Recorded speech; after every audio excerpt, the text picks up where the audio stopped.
ನಮಗೋಸ್ಕರನೇ ಜನ ನಿಮ್ಮನ್ನು ಪೂಜೆ ಮಾಡ್ತಾರೆ, ನಮಗೋಸ್ಕರ ಜನ ನಮ್ಮನ್ನು ಪೂಜೆ ಮಾಡ್ತಾರೆ. ಇಲ್ಲ ಲಕ್ಷ್ಮಿ, ಪ್ರಾರಂಭದಲ್ಲಿ ನೀನೇ ಬೇಕಾದದ್ದು, ಕೊನೆಗೆ ಬೇಕಾದದ್ದು ನಾನೇ, ನನಗೋಸ್ಕರ ನೀನು ಪೂಜೆ ಮಾಡ್ತಾರೆ ಅಂತ. ಏನಾದರೂ ಲಕ್ಷ್ಮಿ ಒಪ್ಪಲ್ಲ.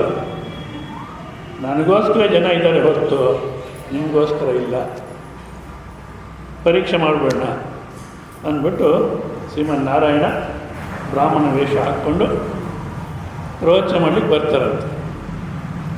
ಶುರು ಮಾಡ್ತಾರೆ ಊರಲ್ಲಿ ಪ್ರವಚನ. ದಿವಸ ಜನ ಜಾಸ್ತಿ ಆಗಿ ಹೋಗ್ತಾಯಿದ್ದಾರೆ. ಶ್ರೀಮನ್ನಾರಾಯಣ ಪ್ರವಚನ ಮಾಡ್ತೇನೆ ಎಷ್ಟು ಜನ ಮಾಡ್ಬೋದು. ಊರಿನ ಜನ ಎಲ್ಲ ಇದ್ದಾರೆ, ಸುತ್ತಮುತ್ತಲು ಹಳ್ಳಿಯವರೆಲ್ಲ ಬರ್ತಿದ್ದಾರೆ. ಸಂಜೆ ಆದರೆ ಯಾರು ಮನೆಗಳೆಲ್ಲ ಇರೋದು. ಮತ್ತೆ ವಾಪಸ್ ಹೋಗ್ಬೇಕಾದ್ರೆ ಏನು ಪುಣ್ಯ ಮಾಡಿದ್ದು, ಎಷ್ಟು ಆನಂದ ಜೀವನ ಅಂತ ಸಂತೋಷ ಹೋಗ್ತಿರ್ತಾರೆ.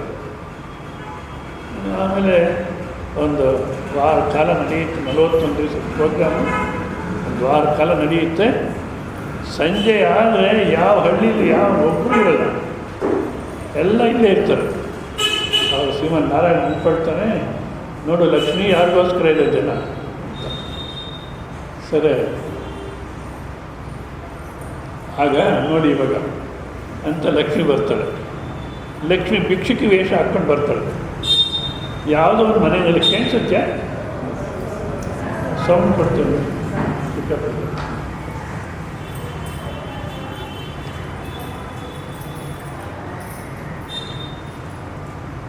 ಯಾವುದೋ ಒಂದು ಮನೆಯಲ್ಲಿ ಸಾಕು, ಯಾವುದೋ ಒಂದು ಮನೆಯಲ್ಲಿ ಒಂದು ಮುದುಕಿ ಪ್ರವಚನಕ್ಕೆ ಹೋಗಿರಲ್ಲ, ಕಿವಿ ಕೇಳಿಸಲ್ಲ ಅಂತ. ವಯಸ್ಸಿನಲ್ಲಿ ಕೇಳಬೇಕು ಅಂದರೆ ಈಗಲೇ ಯಾಕೆ ಅಂತಾರೆ. ವಯಸ್ಸಿನಲ್ಲಿ ಕೇಳಬೇಕು ಅಂದಾಗ ಈಗಲೇ ಯಾಕೆ ಅಂದರೆ ವಯಸ್ಸಾದ್ಮೇಲೆ ಕೇಳು ಅಂತ. ವಯಸ್ಸಾದಮೇಲೆ ಹೋಗ್ತೀನಿ ಅಂದರೆ ಇವಾಗ ಯಾಕೆ ಅಂತಾರೆ. ವಯಸ್ಸು ಹಿಂಗಾತಿಕ್ಕೆ ಹಾಗಿದ್ರೆ ಇನ್ನು ಸ್ಮಶಾನಕ್ಕೆ ಹೋಗುತ್ತಾನೆ. ಒಟ್ಟಿನಲ್ಲಿ ಆ ಮುದುಕಿ ಕಿವಿ ಕೇಳಿಸಲ್ಲ, ಮನೆಗೆ ಇತ್ತು. ಲಕ್ಷ್ಮಿ ಹೋಗ್ತಾಳೆ ಅವ್ರ ಮನೆಗೆ. ಹೋಗಿ ಸಹಿಗೆ ಮಾಡಿ, ಅಮ್ಮ ಸ್ವಲ್ಪ ನೀರು ಕೊಡಿ ಅಂತಾಳೆ. ಸರಿ, ನೀರು ಕೊಡ್ತಾರೆ. ಒಂದು ಅಲ್ಯೂಮಿನಿಯಂ ಗ್ಲಾಸ್, ಆಗಿನ ಕಾಲಕ್ಕೆಲ್ಲ ಇನ್ನೂ ಸ್ಟೈನ್ಲೆಸ್ ಸ್ಟೀಲು, ಪ್ಲಾಸ್ಟಿಕ್ ಬಂದಿರಲಿಲ್ಲ, ಅಲ್ಯೂಮಿನಿಯಂ ಗ್ಲಾಸು. ಆ ಅಲ್ಯೂಮಿನಿಯಂ ಗ್ಲಾಸಲ್ಲಿ ನೀರು ಕೊಡ್ತಾಳೆ. ಕೊಟ್ಟರೆ ವಾಪಸ್ ಕೊಡಬೇಕಾದ್ರೆ ಬಂಗಾರ ಗ್ಲಾಸ್ ಆಗುತ್ತೆ. ಸರಿ, ಎಲ್ಲ ಬರ್ತಾರೆ ವಾಪಸ್ಸು. ಪ್ರವಚನ ಮುಗಿಸ್ಕೊಂಡು ಬರ್ತಾರೆ ಮನೆಗೆ. ಮಗ, ಸೊಸೆ, ಮೊಮ್ಮಕ್ಕಳು ಎಲ್ಲರೂ ಹೋಗಿದ್ದು ಪ್ರವಚನಕ್ಕೆ. ಆನಂದವೇ ಆನಂದ ಅಂತಾರೆ ಮನೆಗೆ ಬಂದು. ಬಡ್ಕೋ ನಿಮ್ಮ ಆನಂದಕ್ಕೆ, ಸುಮ್ಮನೆ ಹೇಳಿದ್ದೆ ನೋಡಿ ಅಂತಾಳೆ. ಯಾವಾಗ ಬಂಗಾರ ಗ್ಲಾಸ್ ನೋಡಿದ್ರು, ಎಲ್ಲಿ ಬಂತಜ್ಜಿ ಇದು? ಯಾರೋ ಭಿಕ್ಷೆಗೆ ಬಂದಿದ್ರು, ಅಲ್ಯೂಮಿನಿಯಂ ಗ್ಲಾಸ್ ಕೊಟ್ಟರೆ ವಾಪಸ್ ಕೊಟ್ಟರೆ ಬಂಗಾರ ಗ್ಲಾಸ್ ಆಗೋಯ್ತು ಅಂತ. ಹೌದೇನಜ್ಜಿ? ಅಯ್ಯಯ್ಯೋ, ನಾವು ಸುಮ್ಮನೆ ಅಲ್ಲೋಗಿ ಆನಂದ ಅಂತಿದ್ದೀವಿ ಅಂದ್ಬಿಟ್ಟು ನೆಕ್ಸ್ಟ್ ಡೇ ಅವರು ನಿಂತೋಗ್ಬಿಟ್ರು. ಅವ್ರು ಯಾವಾಗ ಹೋಗ್ಲಿಲ್ವೋ, ಪಕ್ಕದ ಮನೇಲಿ ಏನೋ ಅವ್ರು ಹೋಗಿಲ್ಲ ಇವತ್ತು, ಇನ್ನು ನಾವ್ಯಾಕೆ ಹೋಗೋದು? ಸಾಮಾನ್ಯ ಈ ಥರ ಆಗುತ್ತೆ ಪ್ರವಚನಗಳಲ್ಲಿ. ಬರ್ತಿರ್ತಾವ್ರು 4-5 ಜನ ಜೊತೆಗೆ. ಒಬ್ಬರನ್ನು ಮಿಸ್ ಆಗಿಬಿಟ್ರೆ ಇನ್ನು ನಾವೇನು ಹೋಗೋದು ಅಂತ ಸುಮ್ಮನೆ ಆಗಿಬಿಡ್ತಾರೆ. ಯಾಕೆಂದರೆ ಅರ್ಥ ಆಗಿಲ್ಲ. ಭವರೋಗದ ಆಸ್ಪತ್ರೆ ಇದು. ಇವಾಗ ಯಾವುದೋ ರೋಗಕ್ಕೋಸ್ಕರ ಆಸ್ಪತ್ರೆಗೆ ಹೋಗ್ತಿರ್ತೀರ, ಅದ ಪಕ್ಕದ ಮನೆ ಬರಲಿಲ್ಲ ಆಸ್ಪತ್ರೆಗೆ ಅಂತ ನಿಂತೋಗ್ಬಿಡ್ತಿರೋ. ಯಾಕೆ? ರೋಗಕ್ಕೆ ಔಷಧಿ. ಅದೇ ರೀತಿ ಭವರೋಗಕ್ಕೆ ಔಷಧಿ ಇದು. ಅರ್ಥ ಆಗಿಲ್ಲ ಕಾರಣ ಏನೋ ಒಂದು ಎಂಟರ್ಟೈನ್ಮೆಂಟು, ಕುತೂಹಲನೋ ಬರ್ತಿರ್ತಾರೆ. ಒಬ್ಬರು ನಿಂತು ಎಲ್ಲೋ ನಿಂತೋಗ್ಬಿಡ್ತಾರೆ. ಯಾವ ಒಂದು ಕುಟುಂಬದವ್ರು ಹೊರಡಿಲ್ವೋ, ಪಕ್ಕದ ಮನೆಯವ್ರು ಅದೇನೋ ಹೊರಡಿಲ್ಲ ಇವತ್ತು, ನಾವ್ಯಾಕೆ ಹೋಗೋದು ಅಂತ ಸುಮ್ಮನೆ ಆಗ್ಬಿಟ್ರು. ಸರಿ, ಆ ಭಿಕ್ಷುಕಿ ಬಂದಳು ಅವ್ರ ಮನೆಗೆ. ಅಮ್ಮ, ಹಸಿವು, ಏನಾದರೂ ಕೊಡಿ ಅಂತ. ಅವ್ರಿಗೆ ಗೊತ್ತಿತ್ತು ಗ್ಲಾಸ್ ವಾಪಸ್ ಕೊಟ್ಟರೆ ಬಂಗಾರ ಆಗಿತ್ತು ಅಂತ. ಅದಕ್ಕೆ ಅವ್ರೇನು ಮಾಡೋದು, ಒಂದು ದೊಡ್ಡ ಅಲ್ಯೂಮಿನಿಯಂ ಪ್ಲೇಟು, ಸ್ವಲ್ಪ ಉಪ್ಪಿಟ್ಟು. ನೀವು ಯಾವ್ದು ಮುಖ್ಯ? ಅವ್ರಿಗೆ ಉಪ್ಪಿಟ್ಟು ಕೊಡೋದು ಮುಖ್ಯ ಅಲ್ಲ, ಅಲ್ಯೂಮಿನಿಯಂ ಪ್ಲೇಟ್ ಮುಖ್ಯ. ದೊಡ್ಡ ಪ್ಲೇಟಲ್ಲಿ ಸ್ವಲ್ಪ ಉಪ್ಪು ಕೊಟ್ಟರು. ಆಕೆ ಉಪ್ಪು ತಿಂದ್ಬಿಟ್ಟು ಪ್ಲೇಟ್ ವಾಪಸ್ ಕೊಟ್ಟರೆ ಬಂಗಾರ ಪ್ಲೇಟ್. ಸಂತೋಷ ಆಯಿತು. ಅಲ್ಲಿ ಪ್ರವಚನ ನೋಡಿದ್ರೆ ಜನಕ್ಕೆ ಯಾಕೆ ಎರಡು ಕುಟುಂಬದವ್ರು ಬರಲಿಲ್ವಲ್ಲ, ಯಾಕೆ ಬರಲಿಲ್ಲ ಇವರು ಅಂತ ಅವ್ರಿಗೆ ಜಿಜ್ಞಾಸೆ ಶುರುವಾಯಿತು. ಯಾರೋ ಮೆಲ್ಲಿ ವಾರ್ತೆ ಬಿಟ್ಟರಂತೆ, ಯಾರೋ ಭಿಕ್ಷೆಗೆ ಬರ್ತಾ ಇದ್ದಾರಂತೆ, ನಾವೇನು ಅಲ್ಲಿಗೂ ನೀವು ಕೊಟ್ಟರೆ ವಾಪಸ್ ಕೊಡಬೇಕಾದ್ರೆ ಬಂಗಾರ ವಾಪಸ್ ಕೊಡ್ತಾಳಂತೆ, ಅವ್ರ ಮನೆಗೆ ಗ್ಲಾಸ್ ಕೊಟ್ಟೇಳೆ, ಇವ್ರ ಮನೆಗೆ ಪ್ಲೇಟ್ ಕೊಟ್ಟೇಳೆ. ಹೌದಾ, ಮತ್ತು ನಾವ್ಯಾಕೆ ಇಲ್ಲಿ ಬಂದು ಕೂತಿದ್ದೀವಿ, ಸುಮ್ಮನೆ ಆನಂದ ಆನಂದ ಅಂದ್ಕೊಂಡು ಅಂದ್ಬಿಟ್ಟು ನೆಕ್ಸ್ಟ್ ಡೇ ಎಲ್ಲ ಕ್ಯಾನ್ಸಲ್ ಆಗಿಬಿಟ್ಟು ನೋಡ್ತಾರೆ. ಶ್ರೀಮನ್ ನಾರಾಯಣ ಬಂದು ಕೂತಿಯೇನೆ ಪ್ರವಚನ ಇಲ್ಲೇ ಇದೆ ಜನ. ಓಹೋ ಏನೋ ಮಾಡಿಯ ಲಕ್ಷ್ಮಿ ಅಂದ್ಬಿಟ್ಟು ಏನು ವಿಚಾರ ಅಂತ ತಿಳ್ಕೊಂಡ್ರೆ ಇದು. ಆಮೇಲೆ ಯಾರು ಪ್ರವಚನ ವ್ಯವಸ್ಥೆ ಮಾಡಿದ್ರು ಆ ಕಮಿಟಿಯವರೆಲ್ಲ ಒಂದು ಇನ್ನೊಂದು ಕಮಿಟಿ ಮಾಡಿಕೊಂಡು ಆ ಭಿಕ್ಷೆಗೋಸ್ಕರ ಕಾಯ್ತಿದ್ರು. ಅಮ್ಮ ಬಂದು ಆ ಭಿಕ್ಷೆಗೆ, ಅಮ್ಮ ನೀವು ದಿವಸ ಭಿಕ್ಷೆ ಬಿಡೋದಕ್ಕೆ ಈ ವ್ಯವಸ್ಥೆ ಯಾಕೆ ನಿಮಗೆ, ನಮ್ಮೂರಲ್ಲೇ ಇಟ್ಕೊಂಡಿರ್ತೀವಿ ನಿಮ್ಮನ್ನು, ಎಲ್ಲೂ ಹೋಗಬೇಡಿ, ನಿಮಗೊಂದು ಒಳ್ಳೆ ಮನೆ ಕಟ್ಟಿಕೊಟ್ಟು ನಮ್ಮೂರಲ್ಲೇ ಇಟ್ಕೊಂಡಿರ್ತೀವಿ. ನೋಡಿ ನಾನು ಆ ಥರ ಎಲ್ಲ ಇರೋರಲ್ಲ, ನನ್ನ ಕಂಡೀಷನ್ಗೆ ಒಪ್ಕೊಂಡೇ ಇರ್ತೀನಿ. ಅಯ್ಯೋ ಯಾವ ಕಂಡೀಷನಲ್ಲಿ ಒಪ್ಕೊಳ್ತೀನಪ್ಪ, ನಮ್ಮೂರಲ್ಲಿ ಇರ್ಲಿಕ್ಕೆ ನೀವು ಪ್ರಯತ್ನ ಮಾಡಿ ಅಷ್ಟೇ, ನಿಮ್ಗೆ ಏನು ಕಂಡೀಷನಲ್ಲಿ ಒಪ್ಕೊಳ್ತೀವಿ. ನನ್ನ ಮೊದಲನೇ ಕಂಡೀಷನ್ ಅಂದರೆ ಅವ್ರು ಯಾರು ಪ್ರವಚನ ಮಾಡ್ತಿರಲ್ಲ ತತ್ವಮಸಿ ಅಂತ, ನೀನೇ ಆನಂದ ನೀನೇ ಬ್ರಹ್ಮ ಅಂತ ಹೇಳ್ತಾರಲ್ಲ, ಅವ್ರಿಗೆ ಮೊದಲು ಕಳಿಸ್ಬಿಡಿ. ಅವ್ರಿಗೆ ಕಳಿಸ್ಬಿಟ್ರೆ ನಾನು ಈ ಊರಲ್ಲಿ ಇರ್ತೀನಿ ಅಂದ್ಲು. ಅಯ್ಯಯ್ಯ ಈಗಲೇ ಕಳಿಸ್ಬಿಡ್ತೀವಿ ಅಂತ ಕಮಿಟಿಯವ್ರಿಗೆ ಸಾಕು ನಿಮ್ಮ ಪ್ರವಚನ ಮುಗಿಸ್ರಿ ಕಳಿಸೇ ಬಿಟ್ರು. ನಮ್ಗೆ ಎಲ್ಲಿ ಲಕ್ಷ್ಯ ಇದೆ ಅಂದರೆ ಲಕ್ಷ್ಮಿನಲ್ಲಿ ಲಕ್ಷ್ಯ ಇದೆ. ಸರ್ವಜನೈ ಲಕ್ಷ್ಯತೆ ಇತಿ ಲಕ್ಷ್ಮೀ. ಎಲ್ಲ ಜನಗಳು ಯಾವುದೆಲ್ಲ ಲಕ್ಷ್ಯ ಇಟ್ಕೊಂಡಿರೋ ಅದು ಲಕ್ಷ್ಮಿ ಅಂತ. ಯಾವುದಪ್ಪ ಲಕ್ಷ್ಯ ಇಟ್ಕೊಂಡಿದ್ದೀವಿ ನಾವು? ಭೌತಿಕ ಸಂಪತ್ತು, ದುಡ್ಡು. ಆ ದುಡ್ಡಿನಲ್ಲೇ ನಮ್ಗೆ ಆಸಕ್ತಿ ಹೌದಾ? ಯಾಕೆ ನಿಜವಾಗ್ಲೂ ನಮ್ಗೆ ಬೇಕಾಗಿರೋ ದುಡ್ಡಲ್ಲ, ಸ್ವಲ್ಪ ಚೆನ್ನಾಗಿ ಅರ್ಥ ಮಾಡ್ಕೊಳ್ಳಿ. ಲಕ್ಷ್ಯತೆ ಸರ್ವಜನೈ ಇತಿ ಲಕ್ಷ್ಮಿ ಅಂತಾರೆ. ಎಲ್ಲ ಜನಗಳು ಯಾವುದನ್ನು ಬಯಸ್ತಿದ್ದಾರೆ ಅಂದರೆ ನಮಗೆ ದುಡ್ಡು ಅನಿಸುತ್ತೆ. ದುಡ್ಡು, ಮನೆಗಳು, ಕಾರು, ಬಂಗಾರ, ವಜ್ರಗಳು, ಇವೆಲ್ಲ ಯಾಕೆ ಬೇಕು? ಆನಂದಕ್ಕೋಸ್ಕರ. ಸೊ ಸರ್ವಜನೈ ಲಕ್ಷ್ಯತೆ ಇತಿ ಲಕ್ಷ್ಮಿ ಅಂದರೆ ಯಾವುದಪ್ಪ ಲಕ್ಷ್ಮಿ? ಆನಂದವೇ ಲಕ್ಷ್ಮಿ. ಬಟ್ ನಾವೇನು ಮಾಡಿದ್ವಿ, ಇದರಲ್ಲಿ ಆನಂದ ಸಿಗುತ್ತೆ. ನಾನು ಹೇಳಿದ್ನಲ್ಲ ಪ್ರಾರಂಭದಲ್ಲಿ, ಚೆನ್ನಾಗಿ ಜ್ಞಾಪಕ ಇಟ್ಕೊಂಡಿರ್ಬೇಕು. ಸುಖ ಮಾಡ್ಕೊಂಡು ಬಹು ಕ್ಲೇಶ. ಸ್ವಲ್ಪ ಸುಖ ಸಿಗುತ್ತೆ, ಕ್ಲೇಶ. ಇನ್ನು ಸಾಯೋ ತನಕ ಕ್ಲೇಶ. ಯಾವುದನ್ನು ಒಂದು ನಾವು ಉಪಯೋಗಿಸಿದಾಗ ಪ್ರಾರಂಭದಲ್ಲಿ ಚೆನ್ನಾಗಿರುತ್ತೆ. ಪೂಸರದಿ ಕಾಂತಿ ಸೌರಭ ಮೊದಲನೇ ತಾಸು, ವಾಸನೆಯ ಹಳಸು ಕೊಳಚೆಯ ಬಳಿಕ, ಮಾಸಿ ನಲುನಲಿಗೆ ಮುಳ್ಳಬಹುದು ಮೂರನೇ ತಾಸು, ಸಂಸಾರ ಕಥೆ ಇರುವೆ ಮಂಕುತಿಮ್ಮ. ಯಾವುದು ನಾವು ಉಪಯೋಗಿಸಿದ್ವಿ ಅಂದರೆ ಪ್ರಾರಂಭದಲ್ಲಿ ಏನೋ ಚೆನ್ನಾಗಿರುತ್ತೆ, ಭಾಳ ರುಚಿ. ಅದನ್ನೇ ಒಂದು ದಿವಸ 2 ದಿವಸ ತಿಂದ್ವಿ ಅಂತ ಇಟ್ಕೊಳ್ಳಿ. 3ನೇ ದಿವಸಕ್ಕೆ ಏನಂತ ಯಾಕೆ ಇದು ಅಸಹ್ಯ, ದಿವಸ ಇದೇನೆ ಅಂತಾರೆ, ಇಲ್ಲ ಬೇಸರ ಬರುತ್ತೆ ಅಲ್ಲ. ಅಷ್ಟು ಆನಂದವಾಗಿ ಅದರಲ್ಲಿ ಆನಂದ ಇದೆ ಅಂತ ಸ್ವೀಕಾರ ಮಾಡಿದ್ರಿ, ಇವಾಗ ಯಾಕೆ ಬೇಸರ ಮಾಡಿಕೊಡ್ತೀರ? ಅದರಲ್ಲಿಲ್ಲ ಆನಂದ. ನಮ್ಮಲ್ಲೊಂದು ಗಾದೆ ಕನ್ನಡದಲ್ಲಿ, ಮದುವೆ ಆದ ಹೊಸದಲ್ಲಿ ಮಲ್ಲಿಗೆ ತಗೊಂಬಂದ, ಬರ್ತಾ ಬರಲು ತಂದ ಅಂತ. ಹೊಸದಲ್ಲಿ ಏನೋ ಆನಂದ, ಬರ್ತಾ ಏನು ಸಂಸಾರ ಏನು.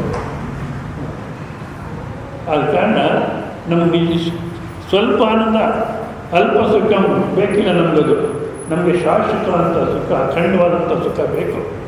ಅದು ಯಾವುದಂದರೆ ಹೊರಗಡೆ ಯಾವ ವಸ್ತುವಿಂದ ಸಿಗತಕ್ಕಂಥದ್ದಲ್ಲ. ನಾವೇನು ಮಾಡಿದ್ದೀವಿ ಅಂದರೆ, ಯಾವುದನ್ನ ಒಂದು ವಸ್ತುವನ್ನು ಉಪಯೋಗಿಸಿದಾಗ ನಮ್ಮ ಮನಸ್ಸು ಸ್ವಲ್ಪ ಸಮಾಧಾನ, ಶಾಂತಿ ಆಗುತ್ತೆ, ಆನಂದ ಸಿಗುತ್ತೆ. ಅವಾಗ ನಾವೇನು ಮಾಡ್ತೀವಿ, ಆ ವಸ್ತುವಿಂದಲೇ ಬಂದು ಅಂದ್ಕೊಂಡ್ಬಿಡ್ತೀವಿ. ಬಟ್ ಆ ಸಮಯಕ್ಕೆ ಏನಾಗಿರುತ್ತೆ ಅಂತ ನಾವು ಯೋಚಿಸಲ್ಲ. ಈಗ ಯಾವುದನ್ನು ಒಂದು ನೀವು ತೊಗೊಳ್ಳಿ, ಉನ್ನತವಾಗಿರ್ತಕ್ಕಂಥ ಒಂದು ಅನುಭವವನ್ನು ಮಾಡ್ಕೊಳ್ಳಿ. ಇಲ್ಲಿಂದ ತಿರುಪ್ತಿಗೆ ಹೋಗ್ತೀರ, ಭಾಳಷ್ಟು ಶ್ರಮ ತೊಗೊಂಡು ಹೋಗ್ತೀರ. ಹೌದಾ? ಅಲ್ಲೂ 6 ಗಂಟೆ ಕಾಲ ಕ್ಯೂನಲ್ಲಿ ನಿಂತ್ಕೊಂಡು ವೈಕುಂಠದ ಕ್ಯೂನಲ್ಲಿ ಹೋಗ್ತಾ ಇರ್ತೀರ. ಆ ಗರ್ಭಗುಡಿ ಹತ್ರಕ್ಕೆ ಹೋಗ್ಬೇಕಾದ್ರೆ ಜರಗಂಡಿ ಅಂತ ತಳ್ತಿರ್ತಾರೆ. ನಾನೊಂದ್ಸಲ ಎಕ್ಸಿಕ್ಯೂಟಿವ್ ಆಫೀಸರ್ ಕೇಳಿದೆ, ಯಾಕೆ ಆ ಥರ ನೂಗ್ತದೆ, ಶಾಂತ ದರ್ಶನ ಮಾಡ್ಕೊಂಡು ಹೋಗ್ಲಿಕ್ಕೆ ಆಗೋಲ್ಲ? ಅಯ್ಯೋ ಸ್ವಾಮೀಜಿ ಇಲ್ಲಿ ಶಾಂತಂಗೆ ಚೂಸ್ಕೊಂಡು ಕೊಂಡು ಅಂತ ಅಕ್ಕಡೆ ಕೂತ್ಕೊಂಡಿರ್ತಾರೆ, ಅಲ್ಲೇ ಕೂತ್ಬಿಡ್ತಾರೆ, ಮುಂದಕ್ಕೆ ಹೋಗೋದೇ ಇಲ್ಲ, ಯಾರಿಗೂ ದರ್ಶನ ಆಗೋದಿಲ್ಲ. ಆಮೇಲೆ ಅದಕ್ಕೋಸ್ಕರ ತಗ್ತಿರ್ತೀವಿ. ಎಷ್ಟು ಸಮಯ ಇರುತ್ತೆ ಒಬ್ಬರು ದರ್ಶನ ಮಾಡೋಕ್ಕೆ ಅಂದರೆ 0.71 ಸೆಕೆಂಡ್. 1 ಸೆಕೆಂಡು ಅಲ್ಲ ಕಂಪ್ಲೀಟು. 0.71 ಸೆಕೆಂಡ್ ಅಂದರೆ ಹತ್ತತ್ರ 3/4 ಸೆಕೆಂಡು, 1 ನಿಮಿಷ ಅಲ್ಲ, 3/4 ಸೆಕೆಂಡಲ್ಲಿ ದರ್ಶನ ಮಾಡ್ಕೊಂಡು ಹೊರಟೋಗ್ಬೇಕು. ಅಷ್ಟು ಅಲ್ಪ ಸಮಯ ಇದಕ್ಕೆ ಗೊತ್ತು. ಇಷ್ಟೊಂದು ಶ್ರಮ ತಗೊಂಡು ಅಲ್ಲಿ ಹೋಗಿರ್ತೀವಿ. ಆ ವಿಗ್ರಹದ ಮುಂದೆ ನಿಂತ್ಕೊಂಡ್ರೆ ಕಣ್ಣು ಮುಚ್ಕೊಳ್ತೀವಿ. ಹೋಗಿದ್ದೆ ಯಾಕೆ ನೋಡಕ್ತಾನೆ, ಮತ್ತು ಯಾಕೆ ಕಣ್ಣು ಮುಚ್ಕೊಂಡ್ವಿ? ಯಾಕಪ್ಪ ಕಣ್ಣು ಮುಚ್ಕೊಂಡ್ವಿ ಅಂದರೆ ಅದೇನು ದರ್ಶನ ಆಗುತ್ತೋ ಅದು ಒಳಗಡೆನೇ ಆಗುತ್ತೆ ಹೊರತು ಹೊರಗಡೆ ಅಲ್ಲ. ಆ ವಿಗ್ರಹ ಅಂತಕ್ಕ ಒಂದು ನಿಮಿತ್ತ ನಾವು ಒಳಮುಖವಾಗಲಿಕ್ಕೆ. ಹೌದಾ? ಆ ಸಮಾಧಾನ ಅಂತ ಏನು ಕಾಣ್ತೀವೋ ಅದು ನಮ್ಮಲ್ಲೇ ಇದೆ ಹೊರತು ಆ ವಿಗ್ರಹದಿಂದ ಬರಲಿಲ್ಲ. ಇದನ್ನು ನಾವು ಅರ್ಥ ಮಾಡ್ಕೊಳ್ಳೋಣ. ಇದೇ ರೀತಿ ಎಲ್ಲ ಆನಂದವನ್ನು ಕಾರ್ ತಗೊಂಡ್ವಿ, ಭಾಳ ಆನಂದ. ನಮ್ಮ ಬಂಧು ಬಳಗದಲ್ಲಿ ಯಾರು ತಗೊಂಡಿಲ್ಲ, ಅವೇ ತಗೊಂಡ್ಬಿಟ್ವಿ. ಆನಂದ. ಹೌದಾ? ಆ ಆನಂದ ಎಷ್ಟು ದಿವಸ ಇರುತ್ತೆ? ಮತ್ತು ಅದಕ್ಕೆ ಡ್ರೈವರ್ ಬೇಕು. ಈಗಿನ ಕಾಲದಲ್ಲಂತೂ ಡ್ರೈವರು ಭಾಳ ಸಾಮಾನ್ಯ. ಗೌರ್ಮೆಂಟ್ನವರು ಎಲ್ಲ ಕೆಟ್ಟ ಸ್ಕೂಲ್ಗೇಟ್ ಸಿಕ್ಬಿಟ್ಟಿದ್ದಾರೆ. ಅವ್ರು ಕರೆದ್ರೆ 300 ರೂಪಾಯಿ, 300-350 ಸಂಬಳ, ಮತ್ತು ಬಾಟ ಕೊಟ್ಟು ಮತ್ತೆ ಟಿಫನ್ನು ಊಟ ಎಲ್ಲ ನಾವೇ ನೋಡ್ಕೋಬೇಕು. ಇಷ್ಟೆಲ್ಲ ಆದ್ರೂ ಇರಪ್ಪ ದರ್ಶನ ಮಾಡ್ಕೊಂಡು ಬರ್ತೀವಿ ಅಂದರೆ ಕಾರೆಲ್ಲ ಹಾಕ್ಕೊಂಡು ಹೋಗ್ಬಿಟ್ಟಿರ್ತಾರೆ. ನೀನು ಸೆಲ್ ನಂಬರ್ ಕೊಡಪ್ಪ, ಇಲ್ಲ ನಾನು ಇಲ್ಲೇ ಇರ್ತೀನಿ, ಎಲ್ಲಿ ಹೋಗಲ್ಲ ಅಂತಾನೆ. ನಾವು ಒಳಗಡೆ ಹೋದರೆ ಅವರೆಲ್ಲ ಹೋಗ್ಬಿಡ್ತಾರೆ. ಇವಾಗ ಯಾಕನ್ನ ತಗೊಂಡು ಈ ಕಾರು. ಮತ್ತು ಆ ತಗೊಂಡಾಗ ಸಂತೋಷ ಆಯ್ತಲ್ಲ. ಅಂದರೆ ಕಾರ್ ಬೇಕು, ಇದೊಂದು ದೃಷ್ಟಾಂತ. ಕಾರ್ ಬೇಕು ಅಂದ್ಕೊಂಡಾಗ ನನ್ನಿಂದ ನಾನು ದೂರ ಆಗ್ತೀನಿ. ದೂರ ಎಲ್ಲಿರ್ತೀನಿ? ಕಾರಲ್ಲೇ ಇರ್ತೀನಿ. ಯಾವ್ದು ತಗೊಳ್ಳೋಣ, ಯಾವ್ದಕ್ಕೆ ಎಷ್ಟಾಗುತ್ತೆ, ನಮ್ಮ ಹತ್ರ ಎಷ್ಟು ದುಡ್ಡಿದೆ, ಮತ್ತು ದುಡ್ಡು ಹ್ಯಾಂಗೆ ಹಂಚಬೇಕು, ಇದರಲ್ಲಿ ಈ ಯೋಚನೆಯಲ್ಲಿ ನನ್ನಿಂದ ನಾನು ದೂರ ಆಗಿಬಿಡ್ತೀನಿ. ಯಾವಾಗೆಲ್ಲ ವ್ಯವಸ್ಥೆ ಮಾಡ್ಕೊಂಡು ಕಾರ್ ತಗೊಂಡು ಆವಾಗ ನನ್ನನ್ನು ನಾನು ವಾಪಸ್ ಬಂದ್ಬಿಡ್ತೀನಿ. ಬಂದಾಗ ಆನಂದವಾಗುತ್ತೆ. ನಾವೇನು ಅಂದ್ಕೊಳ್ತೀವಿ, ಬಾಕಿ ವಸ್ತುಗಳಿಂದ ಬಂತು ಅಂದ್ಕೊಳ್ತೀವಿ, ವಸ್ತುಗಳನ್ನೆಲ್ಲ ಶೇಖರಣೆ ಮಾಡಿ ಸಿಗಾಕ್ಕೊಳ್ತೀವಿ, ಮತ್ತು ಎಲ್ಲರದ್ದು ಜಗಳ. ಅದು ನಮ್ಮ ದೇಶದಲ್ಲಂತೂ, ಬೇರೆ ದೇಶದಲ್ಲಿ ಸಂಬಂಧಗಳಿಲ್ಲ. ಅದೇ ಒಂದು ರೀತಿ ಒಳ್ಳೆಯದೇನು ಅನಿಸುತ್ತೆ. ಅತ್ತೆ ಸೊಸೆಗಾಗಲ್ಲ, ಬಾರ್ಗಿತ್ತೇರು ಒಂದೇ ಕಡೆ ಇರಬೇಕು, ಒಂದೇ ಮನೆಗಿರಬೇಕು, ಒಬ್ರಿಗೊಬ್ರಿಗಾಗಲ್ಲ. ಅಣ್ಣ ತಮ್ಮಂದರು ಒಬ್ರಿಗೊಬ್ರಿಗಾಗಲ್ಲ, ಬೀಗರು ಇಬ್ಬರು ಆಗ್ತಾರಿಲ್ಲ. ಮತ್ತು ಆನಂದ ಎಲ್ಲಿ ಸಿಗುತ್ತೆ? ಇದನ್ನು ಚೆನ್ನಾಗಿ ವಿವೇಕ ಮಾಡಿಕೊಂಡು ಸಮಸ್ಯೆ ನಾನು ನನ್ನದು ಅನ್ನತಕ್ಕಂಥ ಸಮಸ್ಯೆ ಅಂತ ಇಲ್ಲಿ ಬಂದರೆ ಉಪದೇಶ ಮಾಡ್ತಾರೆ. ಚೆನ್ನಾಗಿ ನೋಡ್ಕೊ ಅನುಭವವನ್ನು. ಆನಂದಕ್ಕೆ ಏನು ಬೇಕಿಲ್ಲ, ನೀವು ಆನಂದವಾಗಿರ್ತೀರ. ನಿತ್ಯ ಅನುಭವ ನೋಡಿಕೊಂಡ್ರೆ ನಿತ್ಯನಲ್ಲಿ ಆನಂದವಾಗಿದ್ದರೂ ದುಃಖ ಇತ್ತು. ಅಲ್ಲಿ ಯಾವುದರಿಂದ ಬಂತು ಆನಂದ? ಆನಂದಕ್ಕೋಸ್ಕರ ಏನೇನು ವ್ಯವಸ್ಥೆ ಮಾಡ್ಕೊಂಡಿದ್ವೋ ಎಲ್ಲನೂ ತೆಗೆದು ಹಾಕ್ಬಿಟ್ರೆ ನಾನಾಗಿದ್ದು ಆನಂದ. ನಾನಾಗಿದ್ದರೆ ಆನಂದ. ಏಕಿ ಸುಖಿ, ಒಬ್ಬನೇ ಇದ್ದರೆ ಆನಂದ. ದೋ ಗಡ್ಬಡ್, ಇಬ್ಬರು ಸೇರಿದ್ರು ಇದ್ದರೆ ಅವ್ರು ಹೇಳಿದ್ರು ನಮಗೆ ಸರಿಯಲ್ಲ, ನಾವು ಹೇಳಿದ್ರು ಅವ್ರಿಗೆ ಸರಿಯಲ್ಲ, ಬಂತು ಆಮೇಲೆ 3 ಲಟ್ಪಟ್ 4 ಫಟಾಫಟ್. ಅಂತರ್ಮುಖಿ ಸದಾ ಸುಖಿ. ನಾವು ಕೇಳ್ಕೋತೀವಿ ವಾಕ್ಯಗಳೆಲ್ಲ. ಕಬಿ ಹೇಳ್ತಾರೆ ಅಂತರ್ಮುಖಿ ಸದಾ ಸುಖಿ. ಬಾಹ್ಯ ಪ್ರಪಂಚಕ್ಕೆ ಹೋಯ್ತು ಮನಸ್ಸು, ದುಃಖ. ನಮ್ಮಲ್ಲಿ ನಾವಿದ್ದರೆ ಸುಖ. ಸೊ ಅಂತರ್ಮುಖತ್ವನ, ಅಂತರ್ಮುಖಿಯಿಂದೇನು ನಮ್ಮ ಸ್ವಸ್ವರೂಪದಲ್ಲಿ ಉಳಿಯತಕ್ಕಂಥದ್ದು. ಅಂತರ್ಮುಖಿಯನ್ನು ಕೆಲವರು ಏನು ಮಾಡ್ತಾರೆ, ಕಣ್ಣನ್ನು ಹೀಗೆಲ್ಲ ಒಳಗಡೆ ತಿರುಗಿಸ್ತಾರೆ. ಅದೆಲ್ಲ ಹುಚ್ಚು ಕೆಲಸ. ಕೆಲವರಂತೂ ಏನು ಡ್ರಾಮಾ ಆಡ್ತಾರೋ ಸ್ವಾಮಿಗಳು, ಬಂದಿರಾ ಅಂತಾರೆ, ಕಣ್ಣು ಮುಚ್ಚಿಕೊಡ್ತಾರೆ. ಎಲ್ಲೋ ಒಳಗಡೆ ಹೋದಾಗೆ ಮಾಡಿ, ನೀವು ಒಬ್ಬರೇ ಬಂದಿರಾ, ಕಣ್ಣು ಮುಚ್ಚಿಕೊಡೋದು. ನಿಮ್ಮ ಕುಟುಂಬನೂ ಬಂತ, ಕಣ್ಣು ಮುಚ್ಚಿಕೊಡೋದು.